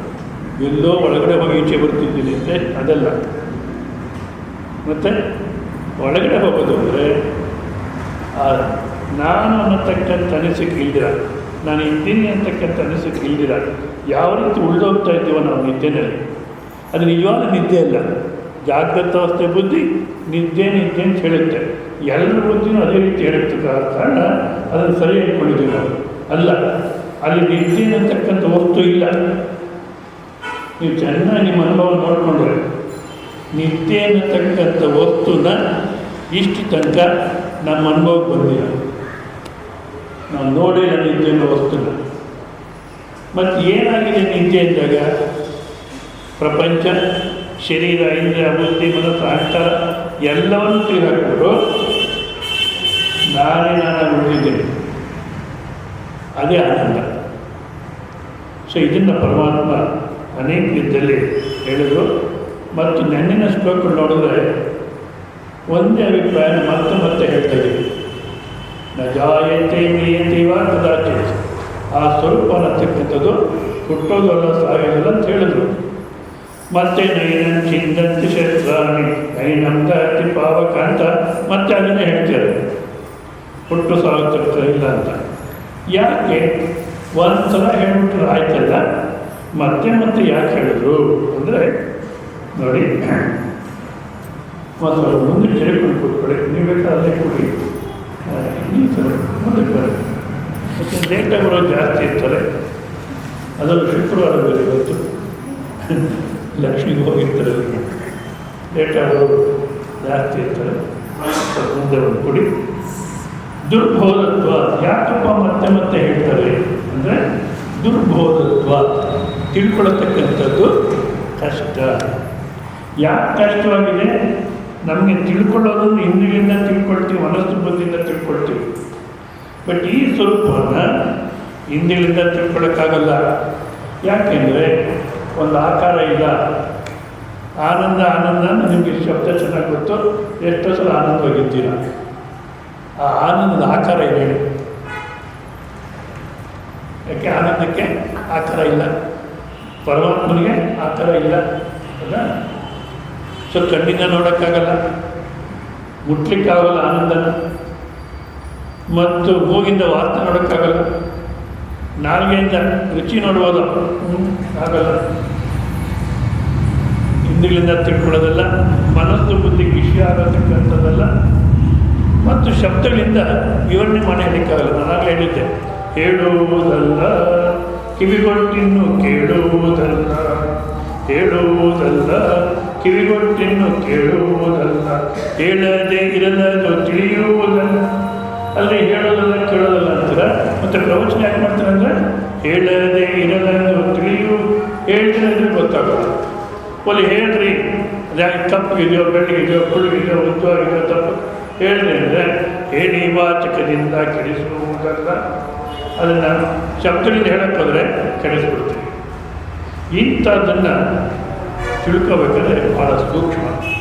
ಸೊ ದುರ್ಬೋಧತ್ವ ತಿಳ್ಕೊಳ್ಳತಕ್ಕಂಥ ಕಷ್ಟವಾಗಿದೆ. ಆದ ಕಾರಣ ಆತ್ಮವಸ್ತುನ ಪುನಃ ಪುನಃ ಪ್ರಸಂಗ ಮಾಪಾದ್ಯ ಶ್ರುತಿ ಮಾತೆ ಗುರುಗಳು ನಿಜ ಉಪದೇಶ ಮಾಡತಕ್ಕಂಥಲ್ಲಿ ಒಂದೇ ಉದ್ದೇಶ, ನಾನು ಅನವಶ್ಯಕವಾಗಿ ಒದ್ದಾಡಿದ್ದೀನಿ, ಇಲ್ಲದೇ ಇರ್ತಕ್ಕಂಥ ದುಃಖವನ್ನು ಇದೆ ಅಂದ್ಕೊಂಡು ಮೈ ಮೇಲೆ ಹಾಕ್ಕೊಂಡು ಸಾಕಷ್ಟು ಒದ್ದಾಡಿದ್ದೀನಿ. ಈ ಜನಗಳನ್ನು ಇಲ್ಲದೇ ಇರ್ತಕ್ಕಂಥ ದುಃಖವನ್ನು ಇದೆ ಅಂದ್ಕೊಂಡು ಒದ್ದಾಡ್ತೀವ್ರೆ. ಏನನ್ನ ಆ ದುಃಖದಿಂದ ಹೊರಗಡೆ ತೆಗಿಬೇಕು ಅನ್ನತಕ್ಕ ಏಕೈಕ ಉದ್ದೇಶದಿಂದ ಶ್ರುತಿ ಮತ್ತು ಗುರುಗಳು ಪುನಃ ಪುನಃ ಪ್ರಸಂಗ ಮಾಪಾದ್ಯ ಮತ್ತೆ ಮತ್ತೆ ಯಾವುದೋ ಪ್ರಸಂಗವನ್ನು ತಗೊಂಡು ತದೇವ ವಸ್ತು ಅದೇ ವಸ್ತುವನ್ನೇ ನಿರೂಪಯತಿ ಭಗವಾನ್ ವಾಸುದೇವ, ಅದೇ ವಸ್ತುವನ್ನೇ ನಮಗೆ ಮತ್ತೆ ಮತ್ತೆ ಬೇರೆ ಶಬ್ದಗಳಿಂದ ನಿರೂಪಣೆ ಮಾಡಿ ತೋರಿಸ್ತಾರೆ ಕೃಷ್ಣ ಪರಮಾತ್ಮ. ಕಥಂ ನಾಮ. ಯಾಕೆಂದರೆ ಕಥಂ ನಾಮ ಅವ್ಯಕ್ತಂ ತತ್ವಂ, ಯಾವುದನ್ನು ಇಂದ್ರಿಯ ಮನಸ್ಸು ಬುದ್ಧಿಯಿಂದ ತಿಳ್ಕೊಳ್ಳೋಕ್ಕಾಗಲ್ವೋ ಅಂಥ ಒಂದು ತತ್ವವನ್ನು ಸಂಸಾರಿಣ ಬುದ್ಧಿ ಗೋಚರತಾಂ ಆಪನ್ನಂ, ಯಾವ ರೀತಿ ಸಂಸಾರಿಗಳಂದರೆ ಕುಟುಂಬ ಜೀವನದಲ್ಲಿ ಇರತಕ್ಕಂಥ ಒಂದು ಅರ್ಥ ಸಂಸಾರ ಅಂದಾಗ. ಇನ್ನೊಂದು ಅರ್ಥ ಹುಟ್ಟಿದ್ದೀವಿ ಸಾಯ್ತೀವಿ, ಇದು ಸಂಸಾರ ಅಂದರೆ. ಹುಟ್ಟಿದ್ದೀವಿ ಸಾಯ್ತೀವಿ, ಏನೋ ಹುಟ್ಟಿದ್ವಿ ಮತ್ತೆ ಸಾಯ್ತೀವಿ. ಈ ಹುಟ್ಟು ಸಾವಿರ ಮಧ್ಯೆ ಆನಂದವಾಗಿ ಜೀವನ ಮಾಡ್ತೀವಿ ಅಂತೇನೋ ಇದೆಯೋ. ಯಾವ ರೀತಿ ಜೀವನ ಮಾಡ್ತೀವಿ? ದಯಾನಂದ ಸರಸ್ವತಿ ಅಂತ ಅವರ ಭಾಷಣ ಹೇಳೋದಾದ್ರೆ ದುಃಖೀ ಜೀವನ ಮಾಡ್ತೀವಿ. ಒಂದ್ಸಲ ಸುಖ ಅನ್ನೋ ಜೊತೆಗೆ ಮತ್ತು ಕೀಗಿ ಶುರುವಾಗುತ್ತೆ. ಜಠರದಿ ದುಃಖವು, ಜನನದಿ ದುಃಖವು, ಮುಪ್ಪಿನ ದುಃಖವು, ಮರಣದ ದುಃಖವು, ನಾನಾ ರೋಗದಿ ದುಃಖವು. ತಾಯಿ ಗರ್ಭದಿಂದ ಪ್ರಾರಂಭ ಆಗುತ್ತೆ ಅಂತ್ಯಕ್ರಿಯೆ ತನಕ. ಅಂತ್ಯಕ್ರಿಯೆಗೆ ಮುಗಿಯಲ್ಲ, ಮುಂದಿನ ಜನ್ಮಕ್ಕೂ ಬರುತ್ತೆ. ಸೊ ಇದು ಸಂಸಾರ ಅಂದರೆ ಹೆಂಡತಿ ಮಕ್ಕಳು, ಗಂಡ ಮಕ್ಕಳು ಅಂತಕ್ಕ ಒಂದರ್ಥ. ಎರಡನೇದು ಹುಟ್ಟಿದ್ದೀನಿ ಸಾಯ್ತೀನಿ, ಈ ಹುಟ್ಟು ಸಾವು ಮಧ್ಯೆ ಸಂಸಾರಿ ದುಃಖಿ ಅಂತ ಜೀವನ ಮಾಡ್ತೀನಿ ಅನ್ನತಕ್ಕ ಇನ್ನೊಂದು ಅರ್ಥ. ಈ ರೀತಿ ಜೀವನ ಮಾಡ್ತಿರ್ತಕ್ಕಂಥವ್ರಿಗೆ ಯಾವ ರೀತಿ ಹೇಳಿದ್ರೆ ಅರ್ಥವಾಗುತ್ತೆ ಅನ್ನತಕ್ಕಂಥದ್ದನ್ನು ಕೃಷ್ಣ ಪರಮಾತ್ಮ ಯೋಚನೆ ಮಾಡಿ ಸಂಸಾರನ ಬುದ್ಧಿಗೋಚರ ಆಪನ್ನಂ ಸತ್ ಸಂಸಾರ ನಿವೃತ್ತ ಸ್ಯಾತ್. ಅವ್ರು ಅರ್ಥ ಮಾಡಿಕೊಂಡು ಆ ಸಂಸಾರದಿಂದ ಯಾವ ರೀತಿ ಹೊರಗೆ ಬರ್ತಾರೆ ಅಂದರೆ ಕುಟುಂಬ ಬಿಟ್ಟು ಹೋಗ್ತಾರೆ ಅಂತಲ್ಲ, ನನಗೆ ಹುಟ್ಟು ಇಲ್ಲ ಸಾವು ಇಲ್ಲ, ನಾನು ಹುಟ್ಟು ಸಾವು ಇಲ್ಲದಿರ್ತಕ್ಕಂಥ ಸ್ವರೂಪ ಆನಂದ ಸ್ವರೂಪ, ದುಃಖ ಅನ್ನತಕ್ಕಂಥದ್ದು ನನಗೆ ಇಲ್ಲ ಅನ್ನತಕ್ಕಂಥ ದೃಷ್ಟಿ ಯಾವ ರೀತಿ ಇವರು ಬರುತ್ತೆ ಅಂದ್ಬಿಟ್ಟು ಮತ್ತೆ ಮತ್ತೆ ಅದೇ ಸ್ವರೂಪವನ್ನು ಬೇರೆ ಬೇರೆ ಶಬ್ದಗಳಿಂದ ಉಪದೇಶ ಮಾಡ್ತಾ ಈ 25ನೇ ಶ್ಲೋಕದಲ್ಲಿ 2ನೇ ಅಧ್ಯಾಯದ 25ನೇ ಶ್ಲೋಕದಲ್ಲಿ ಮತ್ತೆ ಅದನ್ನು ನಿರೂಪಣೆ ಮಾಡ್ತಾರೆ. ಶ್ರೀ ಭಗವಾನುವಾಚ ಅವ್ಯಕ್ತೋಯಮಚಿಂತ್ಯೋಯಂ ವಿಕಾರ್ಯೋಯಮುಚ್ಯತೆ ತಸ್ಮಾದೇವಂ ವಿದಿತ್ವೈನಂ ನಾನು ಶೋಚಿತುಮರ್ಹಸಿ. ಶ್ರೀ ಭಗವಾನುವಾಚ ಅವ್ಯಕ್ತೋಯಮಚಿಂತ್ಯೋಯಂ ವಿಕಾರ್ಯೋಯಮುಚ್ಯತೆ ತಸ್ಮಾದೇವಂ ವಿದಿತ್ವೈನಂ ನಾನು ಶೋಚಿತುಮರ್ಹಸಿ. ಆ ಸ್ವರೂಪ ಅನ್ನತಕ್ಕಂಥದ್ದು ಇದೆ, ಇಲ್ಲ ಅಂತ ಹೇಳಲಿಕ್ಕೆ ಆಗೋದೇ ಇಲ್ಲ. ಭಾಳ ಚೆನ್ನಾಗಿ ಹೇಳ್ತಾರೆ ದೇವರಿಗಾನೋ ಅಪ್ಪ ದೇವರಿಗಾನೋ ಇಲ್ಲೋ ಆ ಪ್ರಶ್ನೆ ಆಮೇಲೆ ನೀನು ಇದ್ದೀಯೋ ಇಲ್ಲೋ, ಏನು ಹೇಳಿ ಇದ್ದೀರೋ ಇಲ್ಲ, ಏನೋ ಸಂದೇಹ ಇದೆಯೋ? ಇದ್ದೀನಿ ಅನ್ನೋದ್ರಲ್ಲಿ ಏನು ಸಂದೇಹ ಇಲ್ಲ, ಬಟ್ ಯಾವ ರೀತಿ ಇದ್ದೀನಿ ಅನ್ನೋದು ಸಂದೇಹ. ಒಂದ್ಸಲ ಸುಖಿ ಅಂತೀವಿ, ಒಂದ್ಸಲ ದುಃಖಿ ಅಂತೀವಿ, ಒಂದ್ಸಲ ಯಜಮಾನ ಅಂತ ಮಾತಾಡೋಕೆ ಹೆಂಡತಿ ಅಂತೀವಿ, ಮತ್ತು ಮಕ್ಕಳದ್ದು ಮಾತಾಡೋಕೆ ತಾಯಿ ಅಂತೀವಿ. ಅದೇ ರೀತಿ ಗಂಡಸರು ಕೂಡ ನಿಜವಾಗ್ಲೂ ಯಾವ ರೀತಿ ಇದೆ ಹೇಳು, ಅದು ಗೊತ್ತಿಲ್ಲ ಯಾವ ರೀತಿ ಇದ್ದೀವಿ ಅನ್ನೋದ್ರಲ್ಲೇ ನಮಗೆ ಯಾವ ಆಧಾರ್ ಕಾರ್ಡು ಬೇಡ. ಸುಮ್ಮನೆ ಐಡಿ ಅಂತ ಓಡಾಡಿಸ್ತಾರೆ. ಟೆರರಿಸ್ಟೆಲ್ಲ ತಿರುಗಿಕೊಂಡೇ ಇದ್ದಾರೆ, ಅವ್ರಿಗೆ ಯಾವ ಐಡಿನೂ ಇಲ್ಲ. ಸ್ವಾಮೀಜಿ ಟ್ರೈನಲ್ಲಿ ಹೋಗ್ಬೇಕಾದ್ರೆ ಐಡಿ ಕೊಡುತ್ತಾರೆ, ಯಾವ ಐಡಿನೂ ಬೇಡ, ಇದ್ದೀವಿ, ಈಗ ಯಾವ ಪ್ರಮಾಣನೂ ಬೇಡ. ಹೌದಾ? ಯಾವ ರೀತಿ ಇದ್ದೀವಿ ಅನ್ನೋದ್ರಲ್ಲಿ ಒಂದ್ಸಲ ಸುಖಿ ಅಂತೀವಿ, ಒಂದ್ಸಲ ದುಃಖಿ ಅಂತೀವಿ, ನಮಗೆ ಒಂದು ನಿಶ್ಚಯ ಇಲ್ಲ ಅದರಲ್ಲಿ. ಆದ ಕಾರಣ ಇದ್ದೀನಿ ಅನ್ನತಕ್ಕಂಥದ್ರಲ್ಲಿ ಏನು ಸಂದೇಹ ಇಲ್ಲ. ಅದನ್ನು ಯಾವ ರೀತಿ ಇದ್ದೀನಿ ಅನ್ನತಕ್ಕಂಥ ನಮ್ಮ ಇಂದ್ರಿಯನ ನಾವು ನೋಡ್ಕೊಳ್ಳೋಕ್ಕಾಗಲ್ಲ. ಅದು ಅವ್ಯಕ್ತ ಅಂದರೆ ಇಂದ್ರಿಯಗಳಿಗೆ ವಿಷಯವಲ್ಲ. ಸರ್ವಕರಣ ವಿಷಯತ್ವ, ಯಾವ ಇಂದ್ರಿಯಗಳಿಗೂ ವಿಷಯವಲ್ಲ. ಹೌದಾ? ಯಾವ ಇಂದ್ರಿಯಗಳಿಗೆ ವಿಷಯವಲ್ವೋ ಅದ್ರ ಬಗ್ಗೆ ಚಿಂತೆ ಮಾಡಲಿಕ್ಕಾಗಲ್ಲ. ಯಾವುದು ನನಗೆ ಇಂದ್ರಿಯಗಳಿಂದ ನೋಡ್ತಿರೋ ಅದ್ರ ಬಗ್ಗೆ ಏನೋ ಚಿಂತನೆ ಬರುತ್ತೆ, ವಿಚಾರ ಮಾಡ್ಬೋದು. ಬಟ್ ಇಂದ್ರಿಯಗಳಿಗೆ ಗೋಚರವಾಗಲಿಲ್ಲ ಅಂದರೆ ಅದ್ರ ಬಗ್ಗೆ ಯೋಚನೆ ಮಾಡಿ ನೋಡೋಣ. ಈಗ ಗಗಬುಗಾಯಿ ಅದ್ರ ಬಗ್ಗೆ ಯೋಚನೆ ಮಾಡಿ ನೋಡೋಣ, ಆಗುತ್ತೋ? ಅದೇನೋ ಸ್ವಾಮಿಗಳು ಗಗಬುಗಾಯಿ ಅಂತ ಹೊಡ್ಕೊಳ್ತಾರೆ, ಎದ್ದೋಗಿ ನಡೀಲಿ ಅಂತಾರೆ ಅಷ್ಟೇ. ಯಾಕೆ ಗಗಬುಗಾಯಿ ನಾವು ನೋಡಿಲ್ಲ, ನೋಡೋದನ್ನೇ ನಾವು ಯೋಚನೆ ಮಾಡೋಕ್ಕಾಗುತ್ತೆ.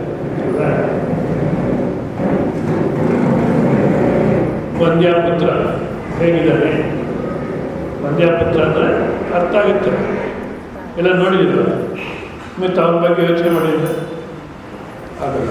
ಆದ ಕಾರಣ ಪರಮಾತ್ಮ ಸ್ವರೂಪದ ಬಗ್ಗೆ ನಾವು ಯೋಚನೆ ಮಾಡೋಕ್ಕಾಗಲ್ಲ. ಯಾಕೆಂದರೆ ಇಂದ್ರಿಯಗೆ ವಿಷಯ ಅಲ್ಲ, ಅದು ಅವ್ಯಕ್ತಂ ಅಚಿಂತ್ಯಂ ಅಯಂ ಅವಿಕಾರ್ಯ, ವಿಕಾರ ಹೊಂದತಕ್ಕದ್ದಲ್ಲ, ಅಲ್ಲ, ಅವಿಕಾರ್ಯ. ಈ ರೀತಿ ಮುಚ್ಚೈತಿ, ಈ ರೀತಿ ಹೇಳ್ತಾರೆ. ತಸ್ಮಾತ್ ಏವಂ ವಿದಿತ್ವ, ಅದು ವಿಕಾರ ಆಗತಕ್ಕದ್ದಲ್ಲ, ಇಂದ್ರಿಯಗಳಿಗೆ ಗೋಚರವಾಗತಕ್ಕಂಥದ್ದಲ್ಲ, ಮನಸ್ಸು ಬುದ್ಧಿಯಿಂದ ತಿಳ್ಕೊಳ್ಳತಕ್ಕಂಥದ್ದಲ್ಲ. ಯಾಕೆಂದರೆ ನಾನೇ ಅದು ಅನ್ನತಕ್ಕ ಅರ್ಥ ಮಾಡಿಕೊಂಡು ನಾನು ಅನುಸೋಚಿತ ಮಾಡಿಸಿ. ಈ ಅರ್ಜುನ ಭೀಷ್ಮದ್ರೋಣರಿಗೆ ಸಾಯ್ತಾರೆ, ನಾನು ಅವ್ರ ಸಾವಿಗೆ ಕಾರಣವಾಗ್ತೀನಿ ಅಂತ ಯೋಚನೆ ಮಾಡತಕ್ಕಂಥ ಅವಶ್ಯಕತೆ ಇಲ್ಲ ಅಂತ ಹೇಳ್ತಾ ಮುಂದಿನ ಒಂದು ಶ್ಲೋಕದಲ್ಲಿ ನೋಡಿ, ಇಲ್ಲಿ ತನಕ ಆ ತತ್ವದೃಷ್ಟಿಯನ್ನು ಪರಮಾತ್ಮ ಹೇಳ್ದ ಅರ್ಜುನಿಗೆ. ಅರ್ಜುನ ಹಾಗೇ ಕೂತಿಯಾರೆ, ಏನು ಅವನ ಮುಖದಲ್ಲಿ ಅರ್ಥ ಆಗಿದೆ ಅನ್ನತಕ್ಕಂಥ ಏನು ಕಾಣಲಿಲ್ಲ. ನಿಜರು ಭಾಳ ಸುಲಭನೇ, ಅದು ಯಾಕೆ ಜನರಿಗೆ ಅರ್ಥ ಆಗಲ್ವ? ನಾನಂತೂ ನಿಮ್ಗೆ ಅರ್ಥ ಆಗಲಿ ಅಂತ ಮಾತು ಹೇಳ್ತೀನಿ, ಭಾಳಷ್ಟು ಪ್ರಯತ್ನ ಮಾಡ್ತೀನಿ. 30 ವರ್ಷ ಕೇಳಿದ್ರೆ 30 ವರ್ಷ ಪ್ರವಚನ ಮಾಡಿ ಕೇಳಿರ್ತಕ್ಕಂಥ ಅವರು ಮಗನ ಮದುವೆ ಆದ ತಕ್ಷಣ ಗೊತ್ತಾಗುತ್ತೆ ಆ ಗುಣ. ಯಾಕೆ? ಸೊಸೆ ಕಲಿಯಿದ್ದಾರೆ. 30 ವರ್ಷ ವೇದಾಂತ ಕೇಳಿದ್ರಿ, ಎಲ್ಲವೂ ನಾನೇ ಅಂತ ಅವಸ್ಥಾತ್ರಯ, ಚತುರ್ದಶ ವಿವೇಕ, ಪಂಚಕೋಶ ವಿವೇಕ ಇವೆಲ್ಲವನ್ನು ಶ್ರವಣ ಮಾಡಿದ್ವಿ. ಸೊಸೆ ಬಂದ ತಕ್ಷಣ ಅವಳು ಬೇರೆ, ನಾನು ಬೇರೆ. ಅದು ಯಾಕೆ ಗೊತ್ತಿಲ್ಲ ನಮ್ಗೆ. ಅಷ್ಟೇ ಮದುವೆ ಮಾಡಿದ್ರೆ ಸುಮ್ಮನೆ ಇರೋಲ್ಲ, ಮಗನ ಮದುವೆ ಮಾಡಿದ್ರೆ ಸುಮ್ಮನೆ ಅಂದ್ಬಿಟ್ಟು ಚೆನ್ನಾಗಿರುತ್ತೆ, ಸುಮ್ಮನೆ ಇರೋಲ್ಲ. ಮದುವೆ ಮಾಡೋದು ಜಗಳ ಆಡೋದು, ಅವರು ತಪ್ಪು ಇವರು ತಪ್ಪು. ನಾನೇನು ಹೇಳ್ತೀನಿ ಅಂದರೆ, ಸೆಲೆಕ್ಟ್ ಮಾಡಿದ್ದು ನೀವು, ನಿಮ್ಮದೇ ತಪ್ಪು. ಇದು ಒಂದು. ಎರಡನೇದು, ಅವ್ರಿಗೆ ಜೀವನದ ಅನುಭವ ಇಲ್ಲ, ಇವಾಗ ಜೀವನಕ್ಕೆ ಕಾಲಿಟ್ಟಿದ್ದಾರೆ. ನೀವು 30 ವರ್ಷ 40 ವರ್ಷ ಜೀವನವನ್ನು ಅನುಭವಿಸಿದ್ದೀರ ಅಂದಮೇಲೆ ನಿಮಗೆ ಜಾಸ್ತಿ ಬುದ್ಧಿ ಇರಬೇಕು, ತಾಳ್ಮೆ ಇರಬೇಕು. ಕೊಚ್ಚಿನ 55 ಎಷ್ಟು ಸುಲಭ ಅಂದ್ರೆ ಇದು. ದಶಮಸ್ಯ ಪರಿಜ್ಞಾನಿ ನಾಯಾಸೋಸ್ತಿ ಯಥಾ ತಥಾ ಸ್ವಸ್ಯ ಬ್ರಹ್ಮಾತ್ಮ ವಿಜ್ಞಾನಿ ಇತಿ ವೇದಾಂತ ಟಿಂಟಿಮಃ. ದಶಮಸ್ಯ ಪರಿಜ್ಞಾನಿ, 10 ಜನ ವಿದ್ಯಾರ್ಥಿಗಳು ಕತೆ ಕೇಳಿರ್ತೀರ. ನೀವು ಸ್ನಾನಕ್ಕೆ ಹೋಗಿರ್ತಾರೆ, ಸ್ನಾನ ಮಾಡ್ಕೊಂಡು ದಡಕ್ಕೆ ಬರ್ತಾರೆ, ಲೆಕ್ಕ ಹಾಕಿದ್ರೆ 9 ಜನ ಬರ್ತಾರೆ. ನಮ್ಮ ಗಲಾಟೆ ಮಾಡಿಸ್ಬಿಡಿ.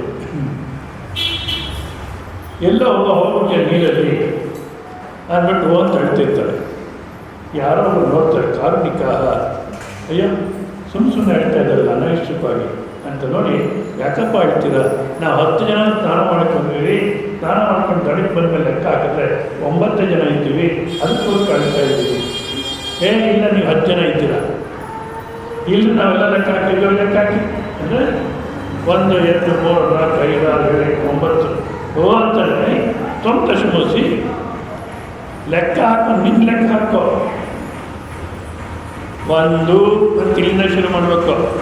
ನಾವೇನು ಮಾಡ್ತೀವಿ ಅಂದರೆ, ಈ ಪ್ರಪಂಚ ಎಲ್ಲ ಆನಂದವಾಗಿದೆ, ನನಗೆ ಬಂದಿದೆ ಗೋಳು ಅಂದ್ಬಿಟ್ಟು ಈ ಪ್ರಪಂಚ ಅಂತ ಇದನ್ನು ಬಿಟ್ಟು ತೋರಿಸ್ತೀವಿ. ಒಂದು ವೇಳೆ ಇದನ್ನ ಪ್ರಪಂಚದಿಂದ ಆಚೆ ಇಡಬೇಕು ಅಂದರೆ ಎಲ್ಲಿಡ್ತಾರೆ? ಆಚೆ ಇಡ್ಲಿಕ್ಕೆ ಹೋಗಲ್ಲ. ಒಂದು ವೇಳೆ ಆಚೆ ಇಟ್ಟರೆ ನನ್ನನ್ನು ಬಿಟ್ಟು ಈ ಪ್ರಪಂಚ ಅಪೂರ್ಣ. ಅದಕ್ಕೋಸ್ಕರ ನನ್ನನ್ನು ಸೇರಿಸ್ಕೊಂಡ್ರೆ ಪ್ರಪಂಚ ಪೂರ್ಣ ಆಗುತ್ತೆ. ಅದಕ್ಕೆ ನಾವೇನು ಮಾಡಬೇಕು, ಮೊದಲು ಇಲ್ಲಿಂದ ಪ್ರಾರಂಭ ಮಾಡಬೇಕು. 1 2 3 4 5 6 7 8 9 10 ಸಿಕ್ಕೋದು. ತ್ವಂ ನೀನೇ 10ನೇವನು ಅಂದಾಗ ಅರ್ಥ ಮಾಡ್ಕೊಳ್ಳಿಕ್ಕೆ ಎಷ್ಟು ಸುಲಭನೋ ಅಷ್ಟೇ ಸುಲಭ ನೀನೇ ಬ್ರಹ್ಮಸ್ವರೂಪ ಆನಂದ ಸ್ವರೂಪ ಅದನ್ನು ಅರ್ಥ ಮಾಡ್ಕೊಳ್ಳೋಕ್ಕೆ. ಬಟ್ ನಮಗೇನಾಗಿದೆ ಅಂದರೆ ಅದು ನೋಡಿ, ಆ ದೃಷ್ಟಾಂತದಲ್ಲಿ ಭಾಳ ಚೆನ್ನಾಗಿದೆ. ಎಲ್ಲಿನ ತನಕ 9 ಜನದಲ್ಲೇ ಮನಸ್ಸಿತ್ತೋ ಅಲ್ಲಿನ ತನಕ 10ನೇವನು ಇದ್ರೂ ಇಲ್ಲವಾಗಿದ್ದ. ತ್ವಂ ದಶಮೋಸಿ ನೀನೇ 10ನೇವನು ಬಂದಾಗ ಆ 9 ಜನದಲ್ಲಿದ್ದಂಥ ಮನಸ್ಸು ಅವ್ರು ಬಿಟ್ಟು ತನ್ನ ಕಡೆಗೆ ತಿರುಗಿತು. ತಿರುಗಿ ಅಲ್ಲೇ 10ನೇವನು ಸಿಕ್ಕಾಗ. ಅದೇ ರೀತಿ ನಮಗೂ ಹುಟ್ಟಿದಾಗಿಂದ ಇವತ್ತಿನ ತನಕ, ಬೆಳಗ್ಗೆ ಇದ್ದಾರಿಂದ ಈ ಸಮಯ ತನಕ 9 ಜನದಲ್ಲೇ ಮನಸ್ಸಿದೆ. ಯಾರಪ್ಪ 9 ಜನ ಅಂದರೆ ಶಬ್ದ, ಸ್ಪರ್ಶ, ರೂಪ, ರಸ, ಗಂಧ, ಈ 5. ಮನಸ್ಸು, ಬುದ್ಧಿ, ಚಿತ್ತ, ಅಹಂಕಾರ, ಈ 4. ಈ 9ರಲ್ಲಿ ಮನಸ್ಸು. ಮನಸ್ಸು, ಬುದ್ಧಿ, ಚಿತ್ತ, ಅಹಂಕಾರ ಕೂಡ ಬರಲ್ಲ. ಎಲ್ಲಿರುತ್ತೆ? T V serial, cellphone, cricket, ಅನವಶ್ಯಕವಾದಲ್ಲೇ ಮನಸ್ಸಿರುತ್ತೆ. ಇನ್ನು ಪರಮಾತ್ಮ ಕಡೆ ತಿರುಗೋದು ಏನು ತಿರುಗುತ್ತದು? ಮೊದಲಾವೆಲ್ಲ ಬಿಡಬೇಕು. ಸ್ವಲ್ಪ ಯೋಚನೆ ಮಾಡಿ. ನಿಜವಾದ ಟಿ ವಿ ಸೀರಿಯಲ್ಸ್ ನೋಡ್ತಾರೆ, ಏನು ಪ್ರಯೋಜನ? ಏನು ಪ್ರಯೋಜನ? ಇದಾದರೂ ಶುಭಮಂಗಳ ಆಗ್ತದೆ. ನಿಜವಾದ ಶುಭನೂ ಇಲ್ಲ, ಮಂಗಳನೂ ಇಲ್ಲ. ಅಶುಭ ಅವಮಂಗಳ. ಯಾವುದು? ಮುಕ್ತ. ಆ ಗೋರಿಬಿದ್ದು ಸೀತಾರಾಮ ಮೊಟ್ಟ ಮೊದಲು ಒಂದು ಪಿಕ್ಚರ್ ತೆಗೆದು ಸೀರಿಯಲ್, ಮಾಯಾಮೃಗ ಅಂತ. ಎಲ್ಲರೂ ಮಾಯಾಮೃಗ ಮಾಡಿದ್ರು. ಆಮೇಲೆ ಮುಕ್ತ ತೆಗೆದ್ರು. ಯಾರೋ ಒಬ್ಬ ಕೋರ್ಟಲ್ಲಿ ಜಡ್ಜ್ ಅಂತ, ನಿಂಗೆ ಬೇರೆ ಏನು ಸಬ್ಜೆಕ್ಟ್ ಸಿಕ್ಲಿಲ್ವಾ, ಇದನ್ನೇನು ತೆಗೆದೆ ಅಂತ ಅವ್ರಿಗೆ. ಸರಿ, ಮುಕ್ತ ಬರೀ ಅದೇನೆ ಲಾಯರ್ಸ್ ಆರ್ಗ್ಯೂ ಮಾಡೋದು, ಅದು ಏನು ಪ್ರಯೋಜನ? ಬಟ್ ಇಂಥದ್ದೆಲ್ಲ ಆಸಕ್ತಿ ಇಟ್ಕೊಂಡಿರ್ತೀವಿ. ಒಬ್ರಿಗೊಬ್ರು ಮಾತಾಡ್ಕೋಬೇಕಾದ್ರೆ ನೀವು ಆ ಸೀರಿಯಲ್ ನೋಡಿದ್ರೆ ನನಗಂತೂ ಆ ಶುಭಮಂಗಲ ಎಷ್ಟು ಚೆನ್ನಾಗಿದೆ ಅನ್ನಿಸ್ಬಿಡ್ತಾವೆ. ಒಂದೇ ಕಣ್ಣಲ್ಲಿ ನೀರು ಬಂದ್ಬಿಡ್ತಾವೆ. ನೋಡೋದು ಆನಂದ ಇದೆ, ಅಳೋದು. ಸ್ಪೇನ್ ದೇಶದಲ್ಲಿ ನಮ್ಮ ದೇಶ ಯಾಕೆ ಈ ಥರ ಆಯಿತು? ನಿಜ ವಿರೋಧ ಮಾಡ್ತೀನಿ ಅಂತಲ್ಲ, ಉನ್ನತವಾದಂಥ ಸಂಸ್ಕೃತಿ ಎಲ್ಲ ಕಳ್ಕೊಂಡ್ಬಿಟ್ವಿ. ಇವತ್ತು ಅಲ್ಲೂ ಇಲ್ಲ, ಇಲ್ಲೂ ಇಲ್ಲ, ಅಡಿಬಿಡಿಗಳಾಗಿತ್ತು. ಸ್ಪೇನ್ ದೇಶದಲ್ಲಿ ಒಬ್ಬೊಬ್ಬರನ್ನು ಒಂದೊಂದು ಪುಸ್ತಕ ಓದ್ತಿರ್ತಾರಂತೆ. ಬಸ್ಸಲ್ಲಿ ಹೋಗ್ತಿರಲಿ, ಟ್ರೈನಲ್ಲಿ ಹೋಗ್ತಿರಲಿ, ಆಟೋದಲ್ಲಿ ಹೋಗ್ತಿರಲಿ, ಪುಸ್ತಕ ಓದ್ತಿರ್ತೀವಿ. ಯಾವುದೋ ಒಂದು ಪುಸ್ತಕ, ಉತ್ತಮವಾದಂಥ ಪುಸ್ತಕ ಓದ್ತಿರುತ್ತೆ. ಇಬ್ಬರು ಜೊತೆಗೆ ಸೇರಿದ್ರೆ ಎದುರು ಬದು ಅಂದರೆ ನೀ ಯಾವ್ಯಾವ ಪುಸ್ತಕ ಓದಿದೆ, ಯಾವುದು ಚೆನ್ನಾಗಿದೆ, ಯಾವುದು ಏನು ವಿಷಯ ಇದೆ, ಇದೇ ಮಾತಾಡ್ತಾ ಇರುತ್ತೆ. ಬೇರೆ ಇನ್ಯಾವ ಅನಾಲಿಸ್ಕೋದಕ್ಕೆ ಹೋಗಲ್ಲ. ನಾವು ಇಂಥದ್ದೆಲ್ಲ ಆಸಕ್ತಿ ಟಿ ವಿ ಸೀರಿಯಲ್ ಅಂತೆ, ಕ್ರಿಕೆಟ್ ಅಂತೆ, ಅದು ಇದು ಇದರಲ್ಲಿ ಆಸಕ್ತಿ ಇಟ್ಕೊಂಡು ಇದರಲ್ಲೇ ಮನಸ್ಸಿದೆ. ತತ್ವಮಸಿ ನೀನೇ ಬ್ರಹ್ಮಸ್ವರೂಪ ಆನಂದ ಸ್ವರೂಪ ಅಂದರೆ ನಮ್ಮ ಮನಸ್ಸು ಹಂಸಗಳು ಹೋಗ್ತೀವಿ. ಅದಕ್ಕೆ ಪರಮಾತ್ಮ ಏನು ಮಾಡ್ತಾನೆ, ಹೇಳ್ದ ತತ್ವವನ್ನು 25 ಶ್ಲೋಕಗಳಲ್ಲಿ ಹೇಳ್ದ. ಅರ್ಜುನ ಮುಖ ನೋಡಿದ್ರೆ ಏನಾಗಿಲ್ಲ ಅಂದ್ಬಿಟ್ಟು ಕರುಣೆಯಿಂದ ಮತ್ತೆ ಅರ್ಜುನ ಮಟ್ಟಕ್ಕೆ ಇಳಿತಾನೆ. ಅಪ್ಪ, ಇಷ್ಟೊತ್ತು ನಾನು ಹೇಳಿದ ಅರ್ಥ ಆಯಿತು ಇಲ್ಲೋ, ಬಟ್ ನಿನ್ನ ದೃಷ್ಟಿಯಿಂದಲೇ ನೋಡೋಣ ಅಂದ್ಬಿಟ್ಟು ಕೆಳಗೆ ಇಳಿದು 26ನೇ ಶ್ಲೋಕ ನೋಡಿ. ಶ್ರೀ ಭಗವಾನುವಾಚ ಅಥ ಚೈನಂ ನಿತ್ಯಜಾತಂ ನಿತ್ಯಂ ವಾ ಮನ್ಯಸೇ ಮೃತಂ ತಥಾಪಿ ತ್ವಂ ಮಹಾಬಾಹೋ ನೈವಂ ಶೋಚಿತುಮರ್ಹಸಿ ಅಥ ಚೈನಂ ನಿತ್ಯಜಾತಂ ನಿತ್ಯಂ ವಾ ಮನ್ಯಸೇ ಮೃತಂ ತಥಾಪಿ ತ್ವಂ ಮಹಾಬಾಹೋ ನೈವಂ ಶೋಚಿತುಮರ್ಹಸಿ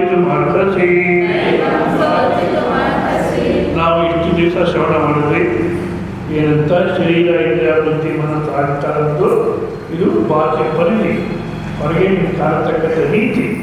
ಇದು ಒಂದು ವಸ್ತ್ರ ಹಾಕ್ಕೊಂಡಾಗ ಶರೀರ ಎಚ್ಚರ ಶರೀರ ಹಾಕ್ಕೊಳ್ತೀವಿ ತೆಗೆದಾಕ್ತೀವಿ, ಕನ್ನಡದಲ್ಲಿ ಮತ್ತೊಂದು ಶರೀರ ಹಾಕ್ಕೊಳ್ತೀವಿ ತೆಗೆದಾಕ್ತೀವಿ. ಯಾವ ಶರೀರ ಇದ್ದರೆ ಇರ್ತದೆ ಅದು ದೇಶಕಾಲಕ್ಕೆ ಅತೀತವಾಗಿರ್ತಕ್ಕಂಥದ್ದು. ಅದಕ್ಕೆ ಯಾವ ದುಃಖನೂ ಅಂತಲ್ಲ, ಯಾವ ಸಾವು ಅನ್ನತಕ್ಕಂಥ ಇಲ್ಲ ಅಂತ ಹೇಳಿದ್ವಿ. ನಮ್ಗೆ ಅರ್ಥ ಆಗಲಿಲ್ಲ ಅಂತ ಇಟ್ಕೊಳ್ಳಿ. ಅಯ್ಯ ಸ್ವಾಮೀಜಿ ನೀವು ಸುಮ್ಮನೆ ಹೇಳ್ಕೊಂಡು ಹೋಗ್ತಾರೆ, ಸಾಯಂಕಾಲ ಕೂತ್ಕೊಳ್ಳಿ, ಸಾಯಂಕಾಲ ಕೂತ್ಕೊಂಡು ಹುಡ್ತಿದ್ದಾರೆ.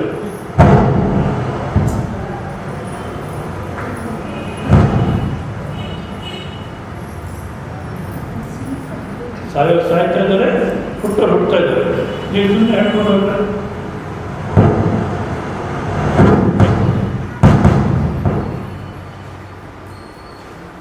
ಇದನ್ನು ಇಡಿ.